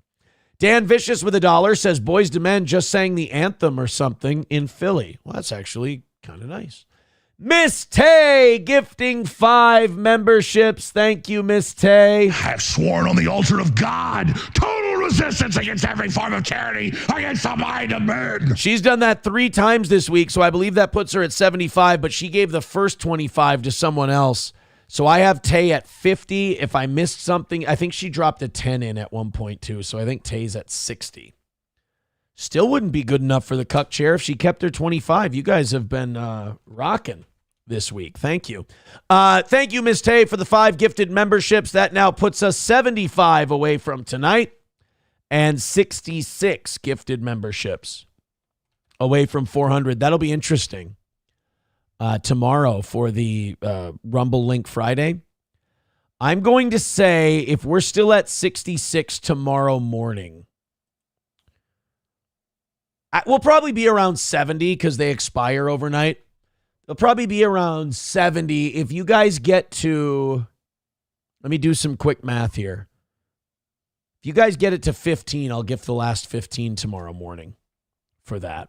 Thank you very much. Anyway, 75 away from tonight's goal. Thank you very much for your generosity. We appreciate it. Let's go to this RFK hearing on Capitol Hill today. He was not suffering fools, old RFK Jr. This is him against Oregon Senator Ron Wyden. Enacting an agenda that I think is fundamentally cruel and defies common sense. Thank you. Do I got a reply? Or... Senator, you've sat in that chair for how long? 20, 25 years, while the chronic disease in our children went up to 76%. And you said nothing. You never asked the question why it's happening. Why is this happening? Today, for the first time in 20 years, we learned that infant mortality has increased in our country. It's not because I came in here. It's because of what happened during the Biden administration that we're going to end. I'm going to let Senator Wyden respond briefly to that, and then we're not going to go over like we just did. This committee on a bipartisan basis. Oh, on a bipartisan basis. Yeah, everything's so bipartisan. So RFK's been doing that to a lot of these guys since he's gotten in, and girls. Since he's gotten in there. He's been like, don't fucking come here and shit on me. You guys have been there on this panel or on this committee for like 30 years, some of you. And you haven't done shit, and these numbers are getting worse. I come here and say, hey, can we at least fry our shitty food in beef tallow and sweeten our shit with cane sugar instead of high fructose corn syrup? And you guys are acting like I'm trying to stab babies in the throat. He's like, hey, can we just be a little less unhealthy with our unhealthy shit? He's not even trying to take it away. Remember, Bloomberg tried to cap the sodas at a certain size. And you know what? He was probably right. Let's be honest. You could have just bought 2. But RFK Jr. is like, why don't we fry the French fries in beef tallow? And people are like, why are you doing that? He's like, because it's not as terrible for you as frying it in the fats and the greases that we fry it in now. And RFK Jr. is like, I have an idea. Why don't we take these sodas that are giving us giant fat asses and why don't we just put sugar in them? Because our farmers need their corn money. And shit. Like, this guy's like, maybe we shouldn't be injecting a baby with 47 needles in their first day of life. Maybe it could have some adverse side effects. Like, oh, what are you, an anti-vaxxer? I'm just saying, why can't we give them the 47 shots over the course of like a couple of months? What do you hate, kids? Jesus. RFK Jr. went off for 2 minutes straight, tearing into the politicization of COVID, and the room fell silent. All right, I'm in. Get him, Bobby. Really, RFK Jr. is probably my favorite member of the Trump administration. Like, Trump's a cunt. The way he responded to those Epstein victims yesterday was absolutely shameful. Bongino's a fucking coward. Kash Patel's a chicken shit. Pam Bondi's a stooge. I like Holman and I like Kennedy. That's about it. Do you believe COVID-19 was politicized? Burn this thing. Bow your knee. Yeah, the whole process was politicized. Senator, I mean, we were lied to about everything. We were lied to about natural immunity. You guys ever see that clip? We'll play it after this. You guys ever see that clip where RFK Jr. goes, and COVID doesn't kill Jews? Why is that? Whoa! We were lied to about, we were told again and again the vaccines would prevent transmission, they'd prevent infection. It wasn't true. They knew it from the start it wasn't true because that's what the animal studies and the clinical trials showed. And they don't want to release that information. Why not? Nobody can sue you. We'll just get really mad and maybe a Luigi Mangi. Oh, it's a me, a Luigi. I hear you are poison my countrymen. I have a silencer. Whoa. We were told that there was science behind cloth masks. The CDC allowed the teachers union to write the order closing our schools, which hurt working people all over the country, and then pretend it was science-based. All of these issues, and then I can show you, like, for example, Chairman Wyden was talking about me politicizing ACIP. But during COVID, probably the most famous scientist on ACIP was Martin Kulldorff from Harvard, the great world-renowned epidemiologist and vaccinologist. And he criticized the COVID booster mandates.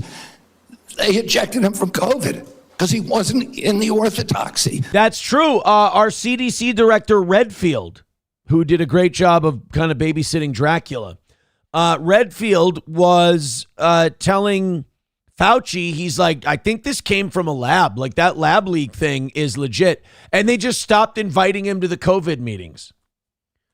The head of the CDC was kicked out of the COVID meetings because he said, I don't think this came from a guy fucking a bat. I think it came from a drug lab in Wuhan. You know the city it broke out in? They have a coronavirus lab. I think the coronavirus might have come from there and not a guy eating a pangolin's asshole. And they were like, well, you're insane. I mean, we can't have you around us anymore. That's what they did with COVID. Anybody who tried to talk sense into them, but it didn't allow them to have more control. This is why you don't give dorks any power. These fucking nerds and dorks in white lab coats got a little bit of power and they turned into the fucking Nazis. They started kicking everybody out who didn't agree with them, and everybody who noticed anything, they went, oh, you're an anti-science. I am the science. You have to beat up these dorks every day. You have to kick the shit out of nerds. You have to keep them humble because they're autistic lunatics. Look what happened to Fauci. You give this guy a little bit of power. He doesn't want pussy. He just wants to fucking control everything. He might have wanted pussy. The two biggest health officials at FDA during COVID, Dr. Gruber and Dr. Krause. That sounds evil. Criticized the Biden mandates, vaccine mandate. President Biden said in August, I would never take that vaccine, the Trump vaccine. And he came in, he mandated it, and then he fired the two top health officials. That always instills confidence in people when you say you won't take something and then you force everyone else to do it. That's great. An FDA who said, hey, this thing has not been properly tested. So the whole process was politicized, and even today. And that's the end of the... I mean, what are you going to say other than he's right? And there's 5 other instances we could pull off right off the top of our head that are true. Random Bacon with $5 says, somebody get him a lozenge, please. Well, I mean, he had a brain worm or whatever. It fucked him up. What do you want from the poor guy? Hey, that's going to now put Random Bacon in the cuck chair. Random Bacon's in the cuck chair at $87. Very good. There is not a lot separating number one from the cuck chair on our list here, guys. 75 away from tonight's goal. Let's get, we got him destroying Wyden. I think those are the two best clips. Yeah, there is the clip of him shitting on the CDC. I thought that was pretty good. Let's go to that one. Yeah, Senator, this morning I got the latest numbers from CDC that 76.4% of Americans now have a chronic disease. This is stunning. Is that 74.6? Is that what he said? Of Americans now have a chronic disease. CDC that 76.4%. 76.4. That a chronic disease? Like, what does that count? Heartburn or like, is this all lupus and rheumatism and shit like that? Sorry, I said rheumatism. I watched Of Mice and Men today. It's an old timey term. Dog's all stiff from the rheumatism candy. It's no good to himself. You ought to go back and shoot him. Like, I never, I got why Candy was sad about his dog getting shot in Of Mice and Men, but like, that dog was mangy, dude. It had to go. You feel bad for Candy, but fucking, if you would have put that dog down before, wouldn't have been a problem. 76.4, though, that can't be real. What is considered a chronic disease? Of Americans now have a chronic disease. This is stunning. When my uncle was president, it was 11%. 1950, it was 3%. That was a JFK name drop, wasn't it? They had 76.4%. 8 out of 10 of our kids cannot qualify for military service. This is a national security issue. When my uncle was president, that is bad. I feel like all my kids, at least two of them. No, I think they could all probably qualify for. No, they definitely could qualify because we've dropped the standards so much. I was going to say, like, my oldest is a normal kid, but they're not really interested in athletics or anything like that. I mean, they're in good shape and everything. They're not athletically inclined. The youngest probably isn't either, but they're all in good shape. I feel like height and weight wise, they'd all qualify, no fucking problem. I just don't know about their athleticism. My son could. My son's a freak. He's great. But I guess girls aren't really into athletics though. So I don't know what the standards are. I know like height and weight, like they're both in good shape. All three of them are. But yeah, my son, he could qualify for, I mean, if it was age appropriate military, I'm not saying they should put a gun in my son's hand at 8 years old and, hey, send him off to a foreign land. We spent zero on. Wait, do I have a chronic disease? I have herpes. Like, I got a herp lip right now. Like, I got HSV 1 or 2, whichever one's the not sex one. I didn't get mine the cool way. Chronic disease. Today, we spend $1.3 trillion. It's the biggest cause. It's increasing. And all of the arguments that Republicans and Democrats have about single payer, Obamacare, or it doesn't matter. Unless we get healthy, it doesn't matter what we do with health care. We have to stop being fat fucks. Ironically, we need Robert F. Kennedy to say, ask not what your country can do for you. Ask what you can do for your country. The various ways of allocate the health dollars, they're all like rearranging deck chairs on the Titanic. Yes. If we don't end this chronic disease, we are the sickest country in the world. That's why we have to fire people at CDC. They did not do their job. This was their job to keep us healthy. Well, they did their job. Our corporate donors, Nabisco, Coca-Cola, places like that, they want to keep people fat and sugary and diabetic. The drug companies certainly want to keep them that way. So in that regard, they did their job, but they didn't do their job by the people. I get what you mean. Thank you, And Mr. I need to fire some of those people to make sure this doesn't happen again. The only problem is he's only got 4 years, unfortunately. You know, how much damage can he do in that 4 years? Yeah, because it doesn't matter what your health insurance is. If you're a big fat fuck who's always sick, you're going to cost the system a lot more money than you pay in. I want to find that RFK Jr. Jews COVID clip. This was fucking wild. Watch his helpers, his staff. This is before he was, I think this is when he was running for president or just before. But watch his staff. Watch their eyes when he goes to this point. Because this guy's Jewish. And we need to talk about bioweapons. The level, I know a lot now about bioweapons because I've been doing a book on it for the past 2.5 years. And you know, the technology that we now have to develop these microbes, we've put hundreds of millions of dollars into ethnically targeted microbes.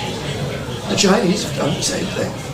In fact, COVID-19, there's an argument that it is ethnically targeted. COVID-19 attacks certain races. Look at this guy's eyes. All right, go back the last 10 seconds. His eyes get visibly wider because he knows where RFK Jr. is going with this. Okay, look at his eyes here. Just look at his, go back a little bit. Look, they're even narrower. So you got a little narrow beat. Now watch what his eyes do when RFK Jr. starts talking about ethnically targeted diseases. COVID-19, there's an argument that it is ethnically targeted. COVID-19 attacks certain races disproportionately. Oh, those eyes, I see you perked up a little bit, but I bet you they don't open wider than that. The races that are most immune to COVID-19 are because of the structure of the genetic structure, genetic differentials among different races of the receptors of the ACE2 receptor. COVID-19 is targeted to attack Caucasians and black people. The people who are most immune are Ashkenazi Jews and Chinese. Look at this woman. This woman's like, I'm pretty sure you can't fucking say that. And RFK doesn't give a shit because he's like, well, it's true. Like, why would I say it's now? Why would I not say that if it's a true thing? He's right, by the way, too. The stats bear that out. But it's so, like, you even see RFK Jr.'s uncomfortable because he's trying to say it. And he's doing a lot of, it's targeted, to attack, by the genetic coding structure and to target Caucasians and black people. But we don't know whether it was. Look at that. See, the Jewish guy just went, what the fuck? COVID-19 is targeted to attack Caucasians and black people. The people who are most immune are Ashkenazi Jews and Chinese. What do you think about that, buddy? But we don't know whether. The Jewish guy's like, oh, that's why I felt so good. Thought it was just money. Deliberately targeted that or not, but there are papers out there that show the racial. By the way, they're at like a nice restaurant for dinner, and like this is his dinner conversation. Is like, well, the Jews don't get COVID. I want to hang out with RFK Jr. Except he'd, the fat content of the steak you're having. I was like, all right, dude, fucking take the night off. Talk to me about Jews. Talk to me about how Jews don't get sick. The common cold is engineered to affect the goy. Don't get that second helping of mashed potatoes, you fat fuck. Tequila has less calories in it than that old fashioned, you sugary cunt. All right, I'm sorry, dude. Jews don't get the flu. Ethnic differential and impact to that. We do know that the Chinese are spending hundreds of millions of dollars developing ethnic bioweapons, and we are developing ethnic bioweapons. That's yeah. See, like the Chinese designed a virus that doesn't affect them, and doesn't affect the Jews. They know where their bread's buttered.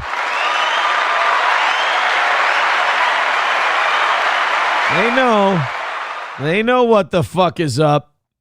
Red Fox Mad, we will get you in there in the Rumble moderator deal when I have a second here. Rabbi Smoothie with $1 says, according to Google, a chronic disease is something that lasts an extended period of time, 3 months or more, and requires ongoing treatment.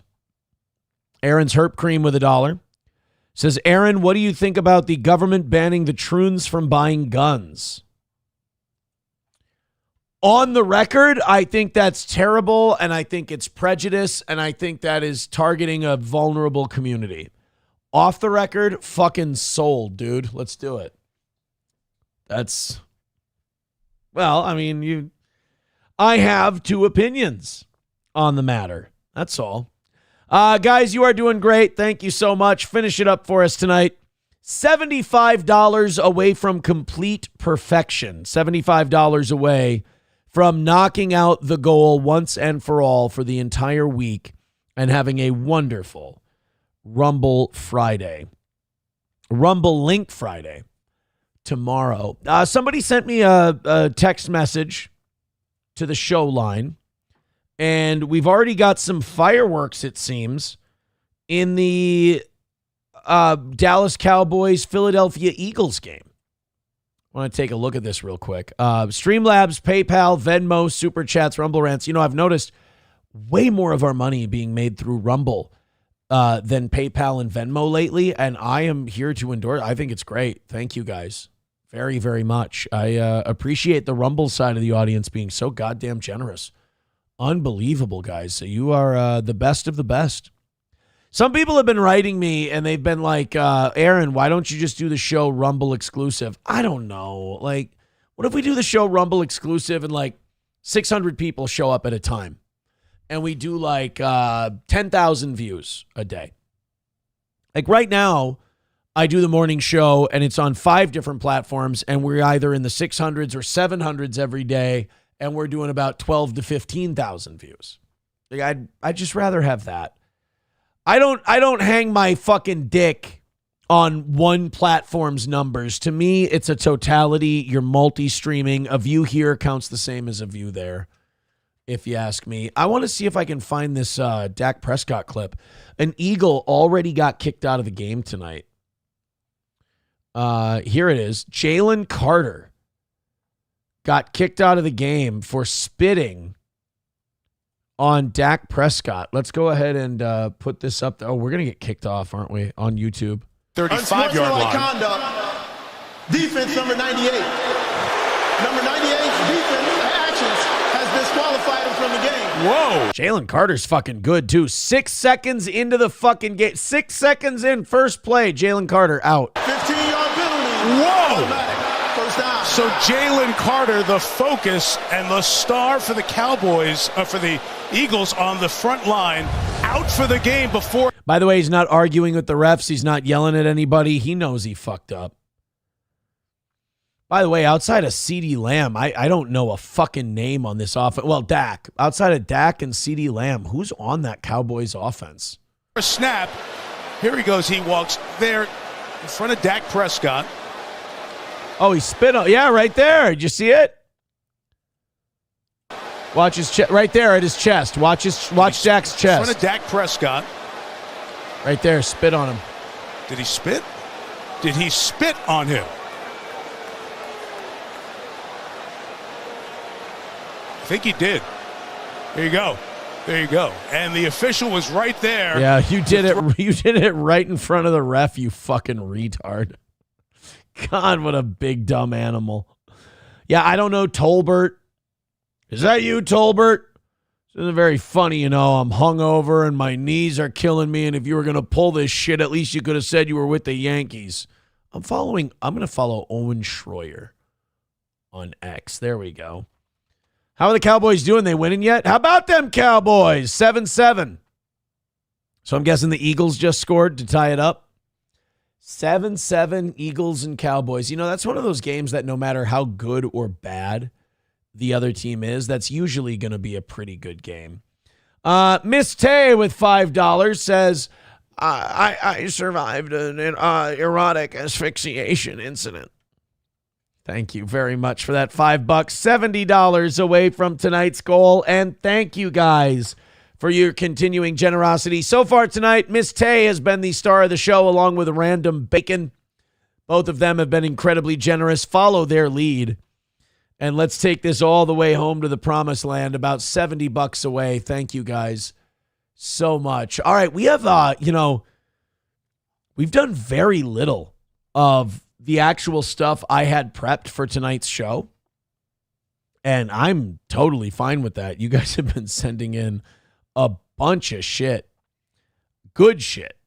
And I'm fine with it. So a little game between friends, guys, I don't know if you know this, but guys do a lot of stupid shit when they hang out together. And not just when they're young. All the fucking time. Even when guys get together, I'm in my 30s. And when we get together in our 30s, we'll create some dumb backyard game if we're drinking. We'll create some stupid competition. Or we'll just we'll find a stick and we'll do some dumb shit with it. We'll turn it into a game. Well, a couple of guys in Texas, Sean O'Donnell and Aaron Prout, they had a rifle and they had a Kevlar helmet. Anyone want to try and guess where this thing is going?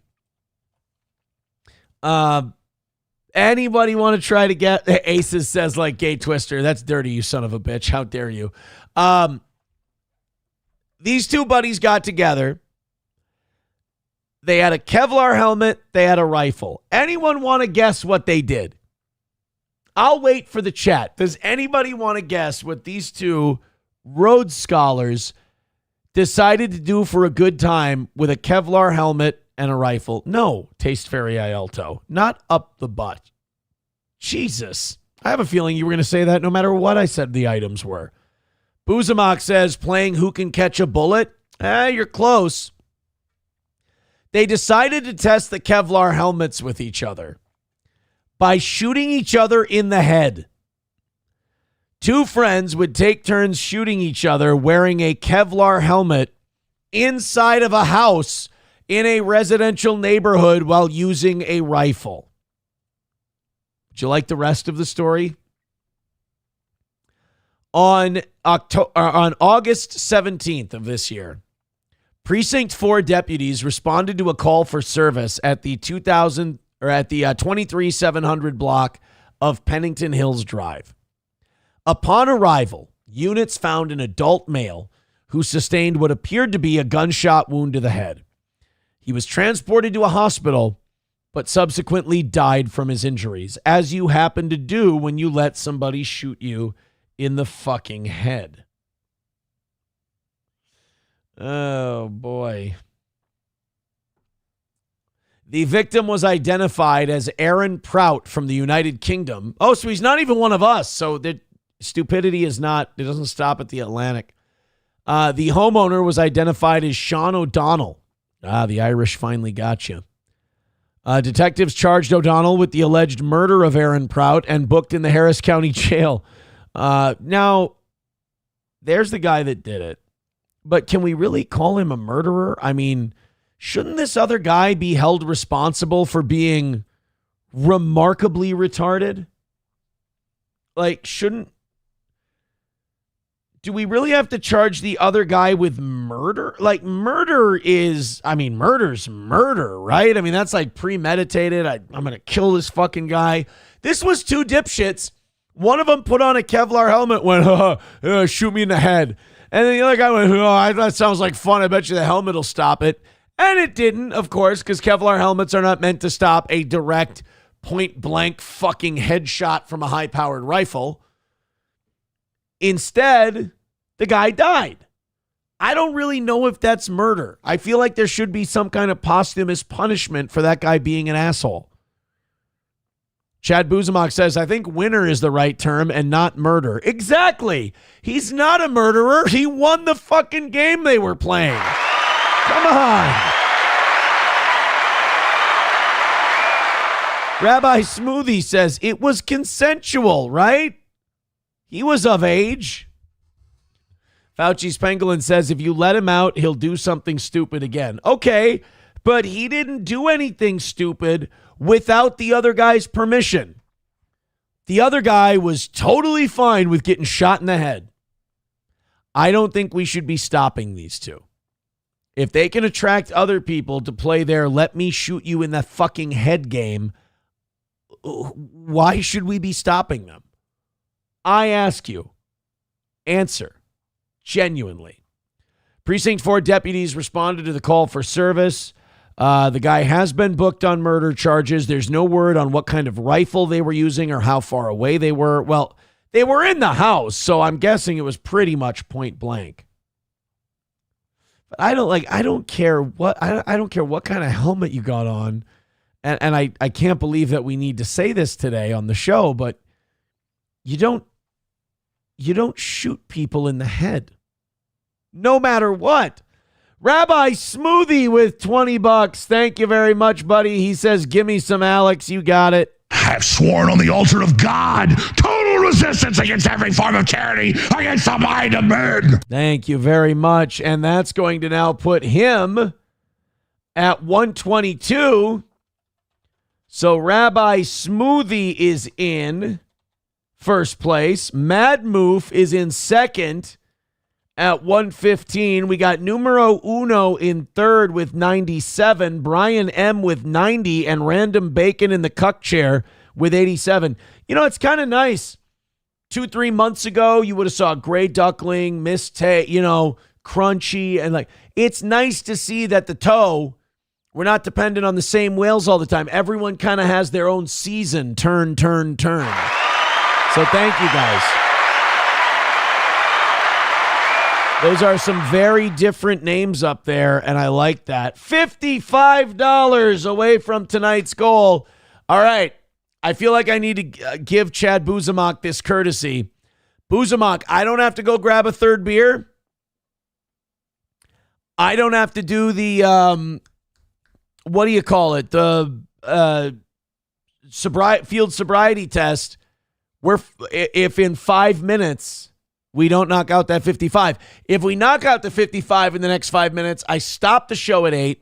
I go back live on Rumble right after, and I do the field sobriety test. Now, if we don't knock out the 55, I just keep going until 8:30.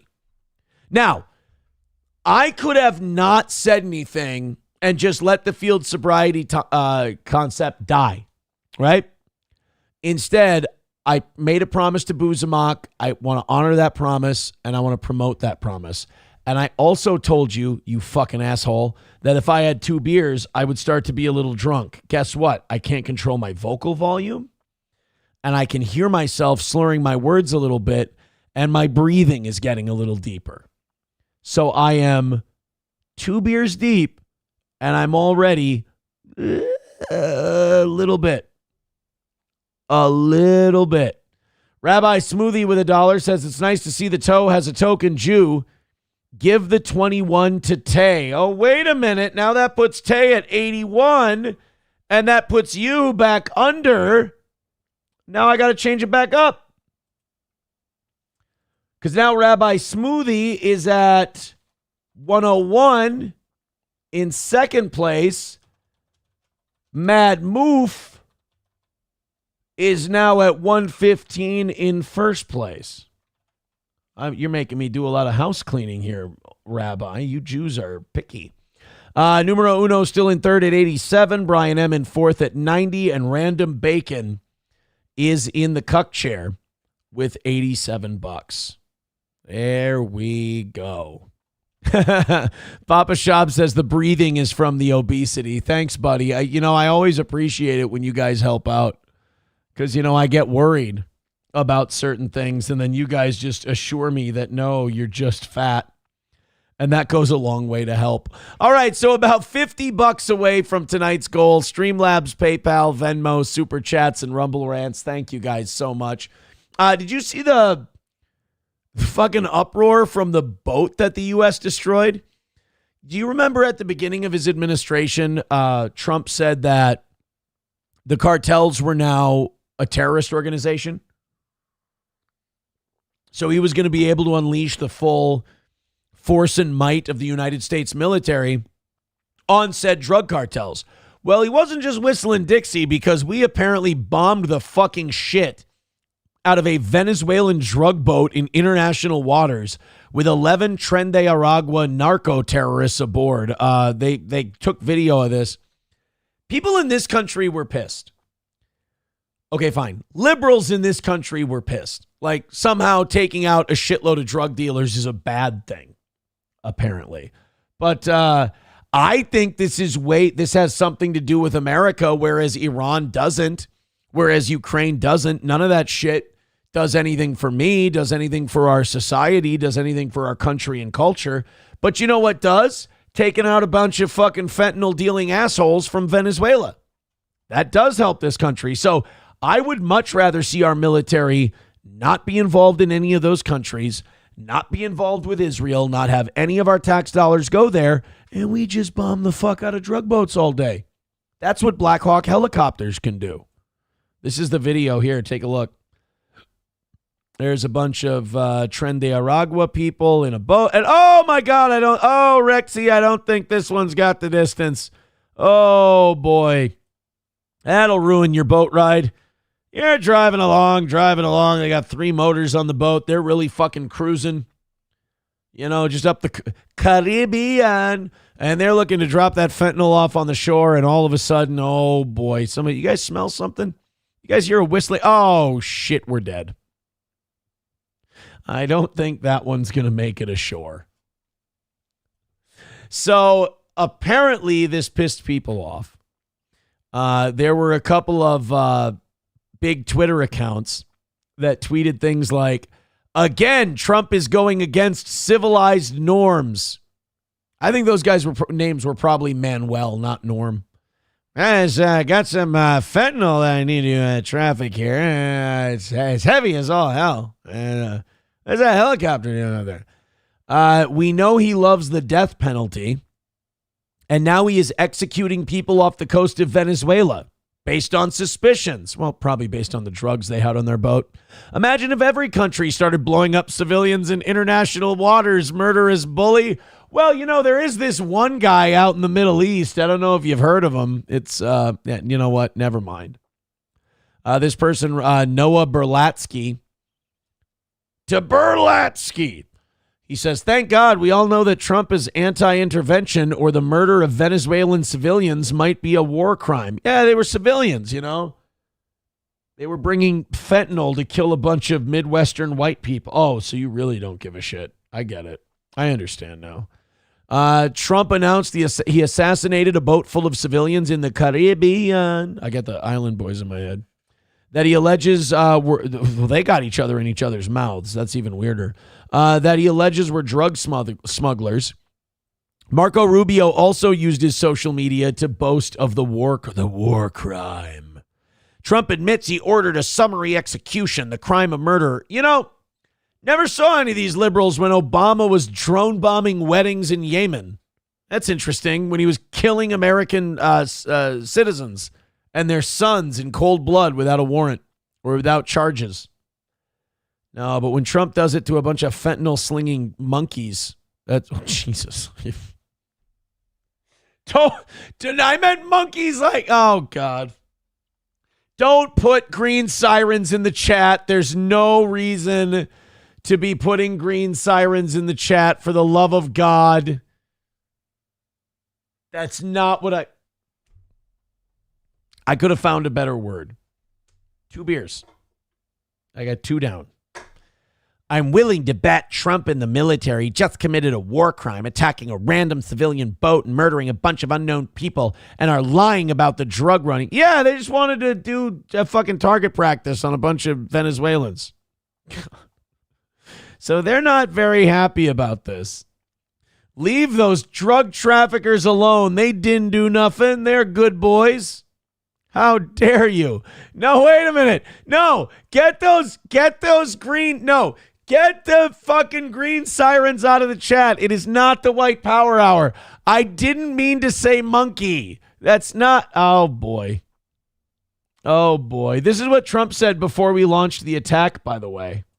I have sworn on the altar of God, total resistance against every form of tyranny, against the mind of men.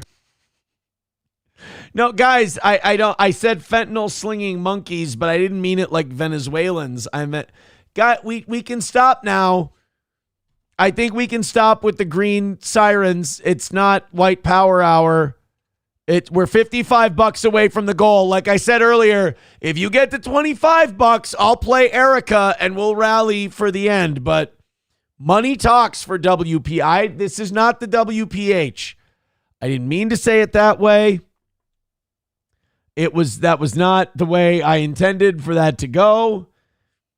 You guys are being premature. And remember, money talks with this segment, not just a bunch of green sirens. So I'm fine. I'm in the right. Did you guys see that Amanda Knox tried to do stand-up? If she did really well, do you still think they say she killed? Amanda Knox is doing stand-up. This is why I don't like it. When like Tony Hinchcliffe and all these other cunts are like, oh yeah, it's an art form and we're high artists. We're like scientists and fighters and shit. It's like Amanda Knox is on stage telling jokes. Shut the fuck up. Mick Foley is on a stand-up tour. Jake the Snake Roberts did a stand-up tour. Guys, you're not special. Let's see. Do we have some Amanda Knox? Oh my God, yes. We have Amanda Knox stand-up material. I am so in for this. Guys, $55 away from tonight's goal. Help us out. Just $55 is between us and a perfect week for the toe. And it's our first Thursday evening show. So it would be great to knock that out. Thank you. Streamlabs, PayPal, Venmo, Super Chats, Rumble Rants. All the links are in the chat. There is this really good Hulu series that's out now called The Twisted Tale of Amanda Knox. Forewarning, it is intense. Like, you know your 20s were rough when people want to binge watch them, you know? You know, I've been executive producing this thing for 4 years, which, incidentally, is the same amount of time that I spent in prison. And it's the same amount of time that I've spent as a mom. I know, Mom.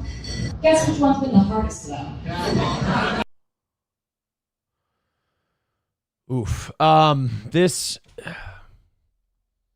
hope that she wrote these herself, because if there's a self-professed comedy writer who wrote this shit for her, the cosmic punishment should be theirs, not Amanda Knox. It's fine. Like, there's just a lot of beginner shit that she's doing. Like a lot of, okay, like she's punctuating it with like little nervous catchphrases and she's doing little like it's all, I did it. You know, I did stand up for, goddamn, 12, 13 years regularly while I was doing radio, like performing at least once or twice a month. Now I perform once a year and I just find a gimmick to do instead of actual stand up because I'm fucking lazy. She's cute. God, Amanda Knox is still hot, right? Like Amanda Knox is like hotter now. Like I remember her being like a creepy looking kid when she was like 19. But that's like, she's probably in her mid 30s now. She's good looking. I like Amanda Knox. I'm an Amanda Knox guy. I said it. Let's just say that no Italian magistrate ever chewed up a chicken nugget and tried to spit it in my mouth. That's not terrible. My daughter has been watching me work on this show, and she's been learning about my past. And she now, when we go to the playground, she'll say to me, let's play Mommy Goes to Italy. And then what? You kill your kid and get away with it? Oh, no, that's when you play Casey Anthony. I forgot. Which means that she'll get behind the jungle gym, she'll get behind the bars, and be like, let me out! And all the other parents are like, she has an interesting imagination. And I'm like, no, that's a direct quote. That's not bad. It's okay. I wish her laughs would have a little more hang time, but she's not doing terrible. And you know, what a turnaround, right? Right? Like, it really wasn't that long ago that I was trapped in a dark, dank room, surrounded by degenerates. And now, comedy club. It's not, I mean, look, would I love to just shit all over Amanda Knox doing stand-up? Yeah, sure, well, that would be great. But she's just starting out, and she's promoting a documentary. It's fine. 2007, 18 years ago, yeah, so Amanda Knox is about my age. I think she's, I'm going to say right now, I think she's hotter now. I don't find that Amanda Knox attractive. Which is good because it means that at 38 years old, I don't find someone half my age attractive, which I think is probably a positive. Amanda Knox, 2025.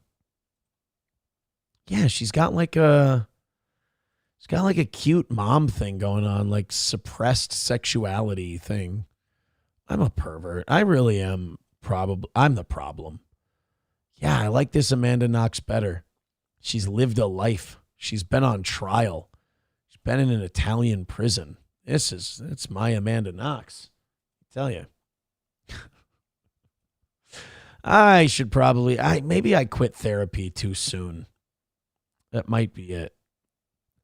Papa Shab says, shut up, queer. Just say you want to fuck her. Oh, I'm sorry. Was that not clear? 09 Canyon says, it's not terrible. I'm not seeking her out, but I'd listen if she showed up. You'd listen to her? Yeah, it was really hard for me. Okay, it's not why you're here. All right, 55. No, Sam Show says you quit. I didn't quit therapy. I stopped. I stopped therapy. Chad Buzamok says, drink your beer. I don't have to. I don't have to.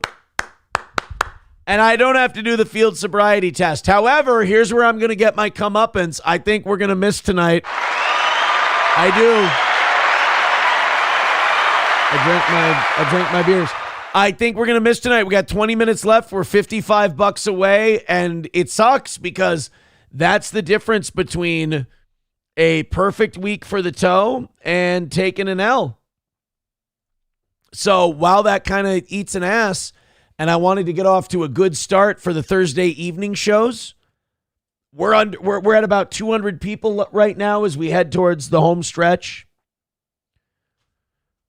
We got up close to 300 on a night we're not usually on. I'm pretty happy with how everything's gone so far this week. Just want to push forward to that last $55. So if you got a gifted membership or you want to click the Streamlabs, the PayPal, the Venmo, the Super Chats, the Rumble Rants, let's go, baby. Let's rally it up in these last 20 minutes and call it a win for the toe. You want to watch an alligator eat a lady? That'll be fun, right? No, this lady actually beat the alligator. You know, today we watched a clip of some old fucker. And I don't know what this old man was doing, but he went into like a culvert. And he threw a towel over a gator's eyes and then tried to like jump on his back. And the gator just bit the old man in the arm. And I swear to God, I thought he was going to eat him, but gators are kind of chill. He just bit him in the arm, let him go, basically looked at him like, you got a chance to fuck off. And the old man fucked off. This woman fought for her life. Let's take a look at this one. Oh, we don't have to. Oh, an ad, you sacks of shit. They're doing this now. I said that the next time this happened, I was going to see it coming, and I didn't. I lost. They got me again. Some bitch, they got me. 55 away. That's what I'll say. I'll say 50. Everybody with 5 right now. Everybody, you know what? Fuck it. Everybody with 2. Let's do it that way. Streamlabs, PayPal, Venmo, Super Chats, Rumble Rants, beg, beg, beg, shake, shake, shake. Here we go. Kelby can sit as my patient. Inside her exam room, Let me get the height right for you. Dr. Amber Perrin puts patients at ease. Go ahead and look up and look down. These days, she's adjusting the way she works. It's maybe a little bit slower. Finding new ways to run her optometry clinic. Top of my hand is numb. My whole thumb is numb. And it's part of my wrist. but I can wiggle every finger. It's a miracle. The Martin County Sheriff's Office says a woman was attacked. Gator really fucked her up. I thought maybe this would be like, oh, a gator got me and I fought him off and whatever. They fucking did nerve damage to her hand. That's a bitch. By an 11-foot gator this evening. 1 month after an alligator viciously attacked her in the St. Lucie River in Martin County. I saw the gator's head eye to eye. My mind was get away. Get away. So that's where I was just punching his head. Yeah, but don't you like, wait a minute. When it's gators, aren't you supposed to like back away slowly and like not make sudden movements and not thrash in the water? You're just kind of like, I'm going to fuck off. You and I are cool. Don't worry about it. I'm not your food. Run. Her husband, Kelby, didn't hesitate and jumped in the water. Ran in and just grabbed her and pulled her back. Gator pulled her, and then I pulled. Let me go. I want to fuck him up. Pulled her again, and she came loose. And Kelby rushed his wife to a nearby dock where she was later airlifted to the hospital for severe trauma. The gator got my arm here. It broke both bones in my forearm and severed the radial artery. My hand was just hanging. Yeah, you could tell it was really bad right away. 5 surgeries and multiple. What gave it away? The whole getting bit by a gator thing? Or, ooh, look at that. Ooh, the skin's not even back on it. Ah, fuck. Yeah, just like general rule, I don't care. If you live in Florida, you don't get to go swimming. Don't go to places where gators are. It's easier that way. Skin grafts later, Amber is back on her feet. Her husband hasn't left her side. I keep saying he was my hero. Somebody's a bit of a fucking clinger. When he saved me. In true fighter spirit, Amber returned to work just weeks after the gator attack. It's been fun. It's been really fun. For Amber, the journey has been yet another challenge to conquer. Stressful at times, but fun. Her spirits remain high despite the long road of recovery, therapy, and possibly more surgeries ahead.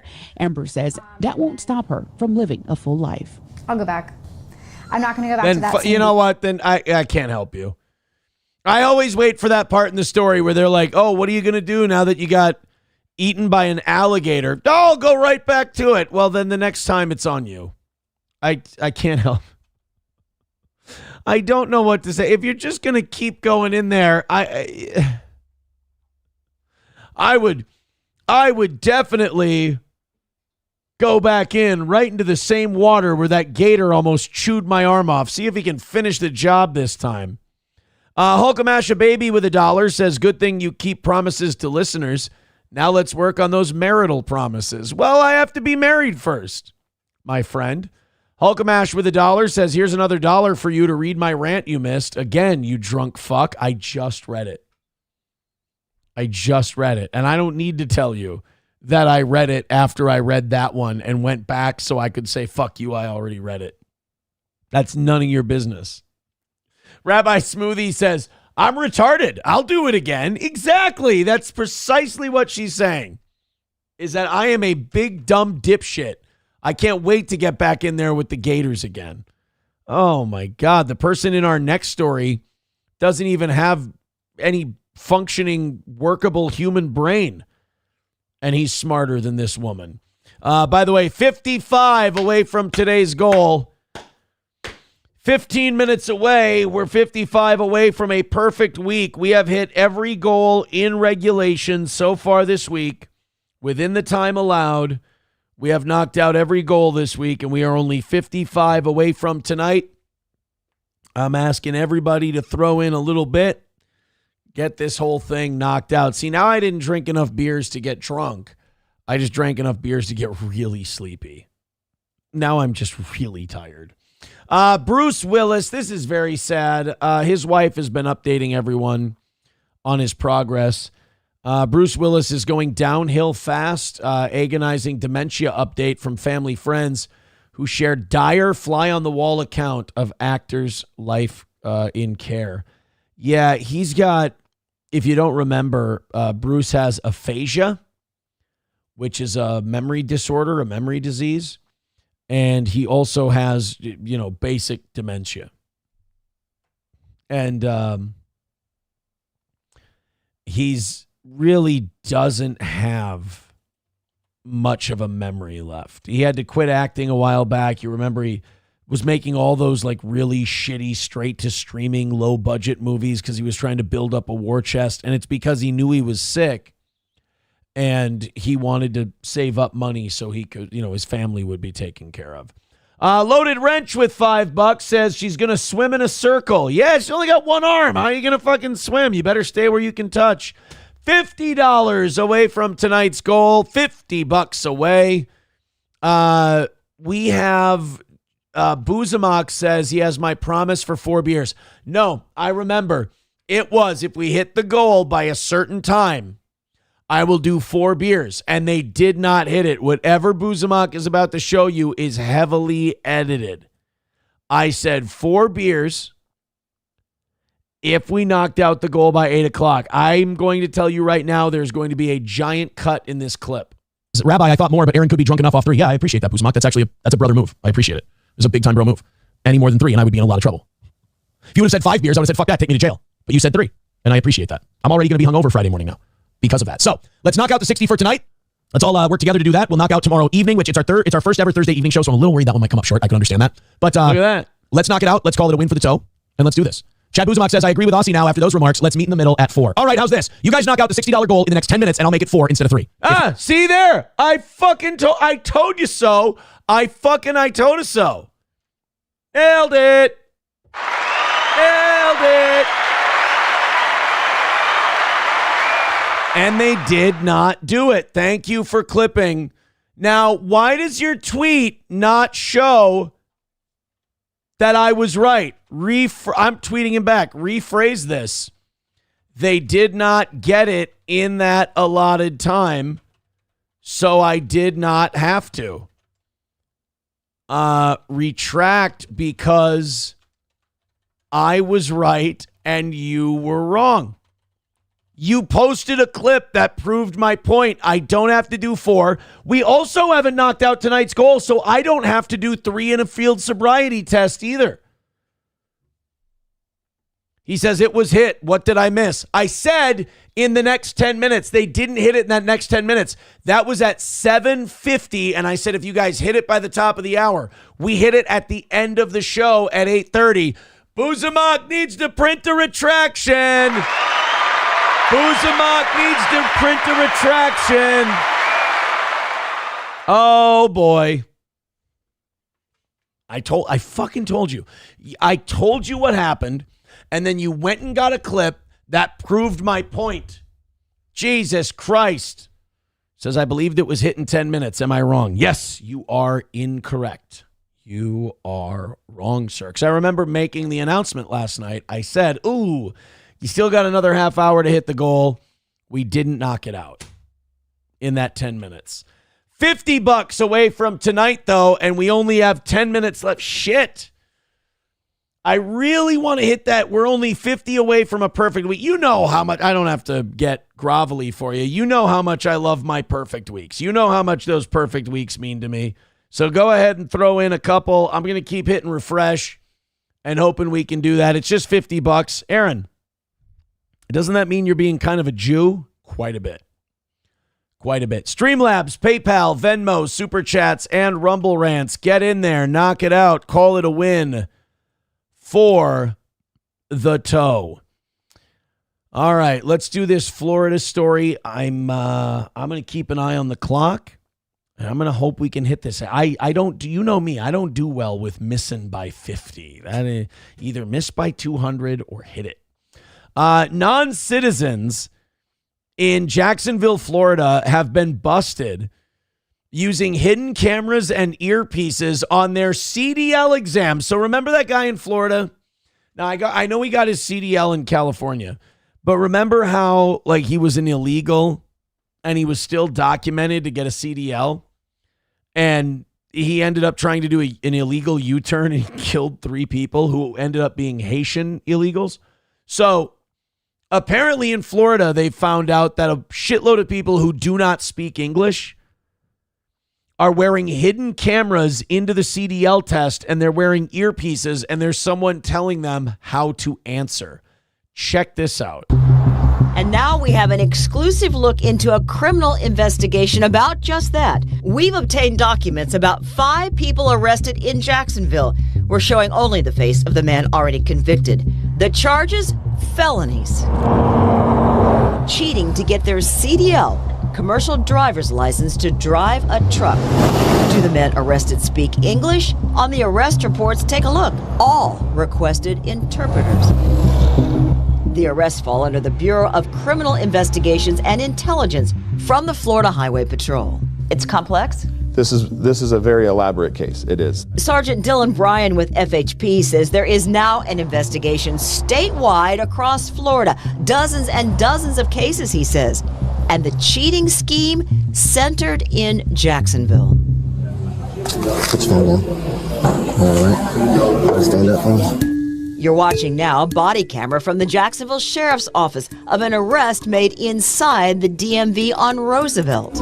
One man arrested, Vladislav Yurashik, found guilty of 2 felonies, sent to jail in April for 8 months. Damn. Brian calls him above entry level, but not the mastermind. So you're looking for the kingpin? Always.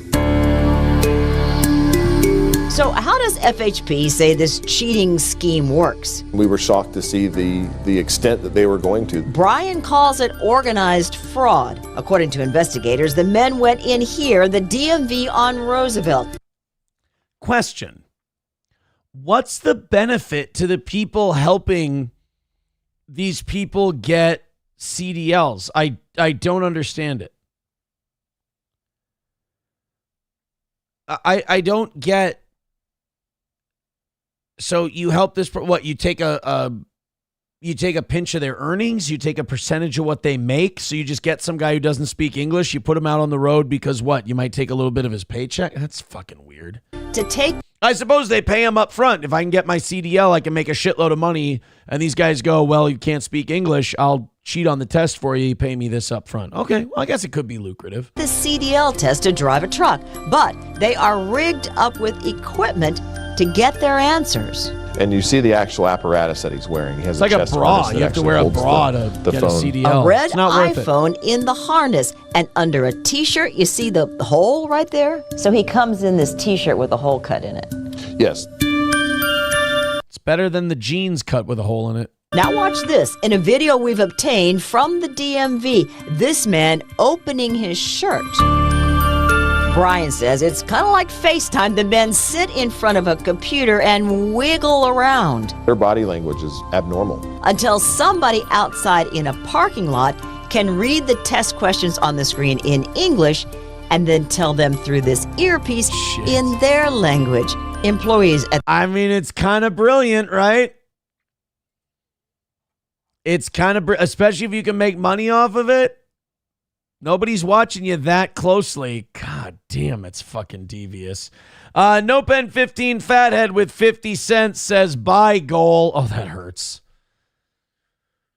Oh, that fucking hurts. $1 from Rabbi Smoothie says you crawfished on the bet and called us liars. Shame, shame, shame. I didn't crawfish on shit. $50 away from a perfect week. All right, who's got a couple of bucks for the toe? Rabbi Smoothie's now at 102. $50 away. Anybody want to show some mercy on the toe? You know, not any goal talk tonight. Hardly any goal talk. Donations and reminders. That was it. I'd like to see us take a win. Otherwise, I think, you know what? It just proves I got to beg more. That's all. Streamlabs, PayPal, Venmo, Super Chats, Rumble Rants. Let's spam the chat because we got 4 minutes left. We'll rally with Erica if we get to $25. You cut this in half. We rally with Erica. Let's fucking do this thing. Streamlabs, PayPal, Venmo, Super Chats, Rumble Rants. Why'd you guys have to go and get down to 50 and taunt me with it? Like, why didn't you just leave me at 125? Von Kaiser with $5 on PayPal. Thank you, Von Kaiser, for the $45 away. 4 minutes to go. Do we have a chance? I didn't crawfish on shit. I gave my word. I said, if you guys knocked out the goal, I would do the field sobriety test and the 3 beers. You didn't. I lost. I fucked it up. I did a shitty show. I didn't welch on shit. You guys didn't come up on your end of the bargain. Plus, nobody really gave a shit about that challenge, obviously, or they would have they would have contributed to it. Stop saying I fucking crawfish because I didn't, and then people are going to think I did, and I'm going to miss the fucking goal. I'm going to be crabby. 3 minutes away, $45. God, if it was Monday, it would be fine, but it's a perfect week. This is killing me. This is like seeing if we're going to make a game-winning field goal, but it's from like 62 yards out. 45 away. We'll sit tight and see if we do it. Otherwise, ugh. Streamlabs, PayPal, Venmo, Super Chats, Rumble Rants. Oh, fucking, there's going to be so many people like, hate steal though. Oh, you've got 5 or 10 on you. Fuck, let's do it. Send it in saying I crawfished. I don't give a shit. Just knock out the 45 so we can have ourselves a win. It's a perfect week that's on the line. 2 minutes to go. Fuck. Come on, you can do it. Rabbi Smoothie with 50. That puts us at... That's 40 for us. $5 away. Oh, no, now we really can't miss by $5. We cannot miss by 5. Thank you very much. He wants 2 Alex Jones. Let's give it to him. I have sworn on the altar of God, total resistance against every form of tyranny, against the mind of men. Thank you. Now I'm totally fine with you saying I crawfished. I have sworn on the altar of God, total resistance against every form of tyranny, against the mind of men. All right, Rabbi is basically our whale for the week. We've got $5 left. We can still lose. We can still miss a perfect week by $5. It is doable. It also puts Rabbi Smoothie in first again. Rabbi Smoothie at 152. Mad Moof in second at 115. Numero uno in third. Brian M in fourth, and Random Bacon in the cuck chair. Well, we got 1 minute left. We're $5 away from the goal. Why isn't Toe drunk? Because we didn't hit. We didn't hit. Sandy Squatch becoming a member for 39 months says Aaron is right. They didn't hit the goal in time for the DUI thing. You all crawfish. You crawfish, not me. You are the crawfish, motherfucker. $5 away. We got 30 seconds left. $1 from Rabbi Smoothie. Says that's $250 in a week. Give it to Silverwolf for VIP. Silverwolf, if you heard that. $4 away from VIP, from hitting the goal and making it a perfect week. We're going to miss. We're going to miss. 20. A gifted membership, a $5 drop. That's all we need. 15. 10. 9, 8, 7. We haven't done this in a while. 6, 5, 4, 3, 2, 1. Oh.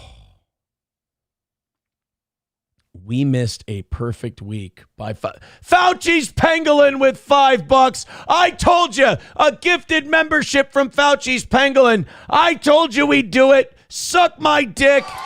But I'm afraid I've got some bad news. Steel Toe wins. You guys lose. I told you we'd fucking crush it. Miss Tay says, oh, for fuck's sake, and throws in a $5.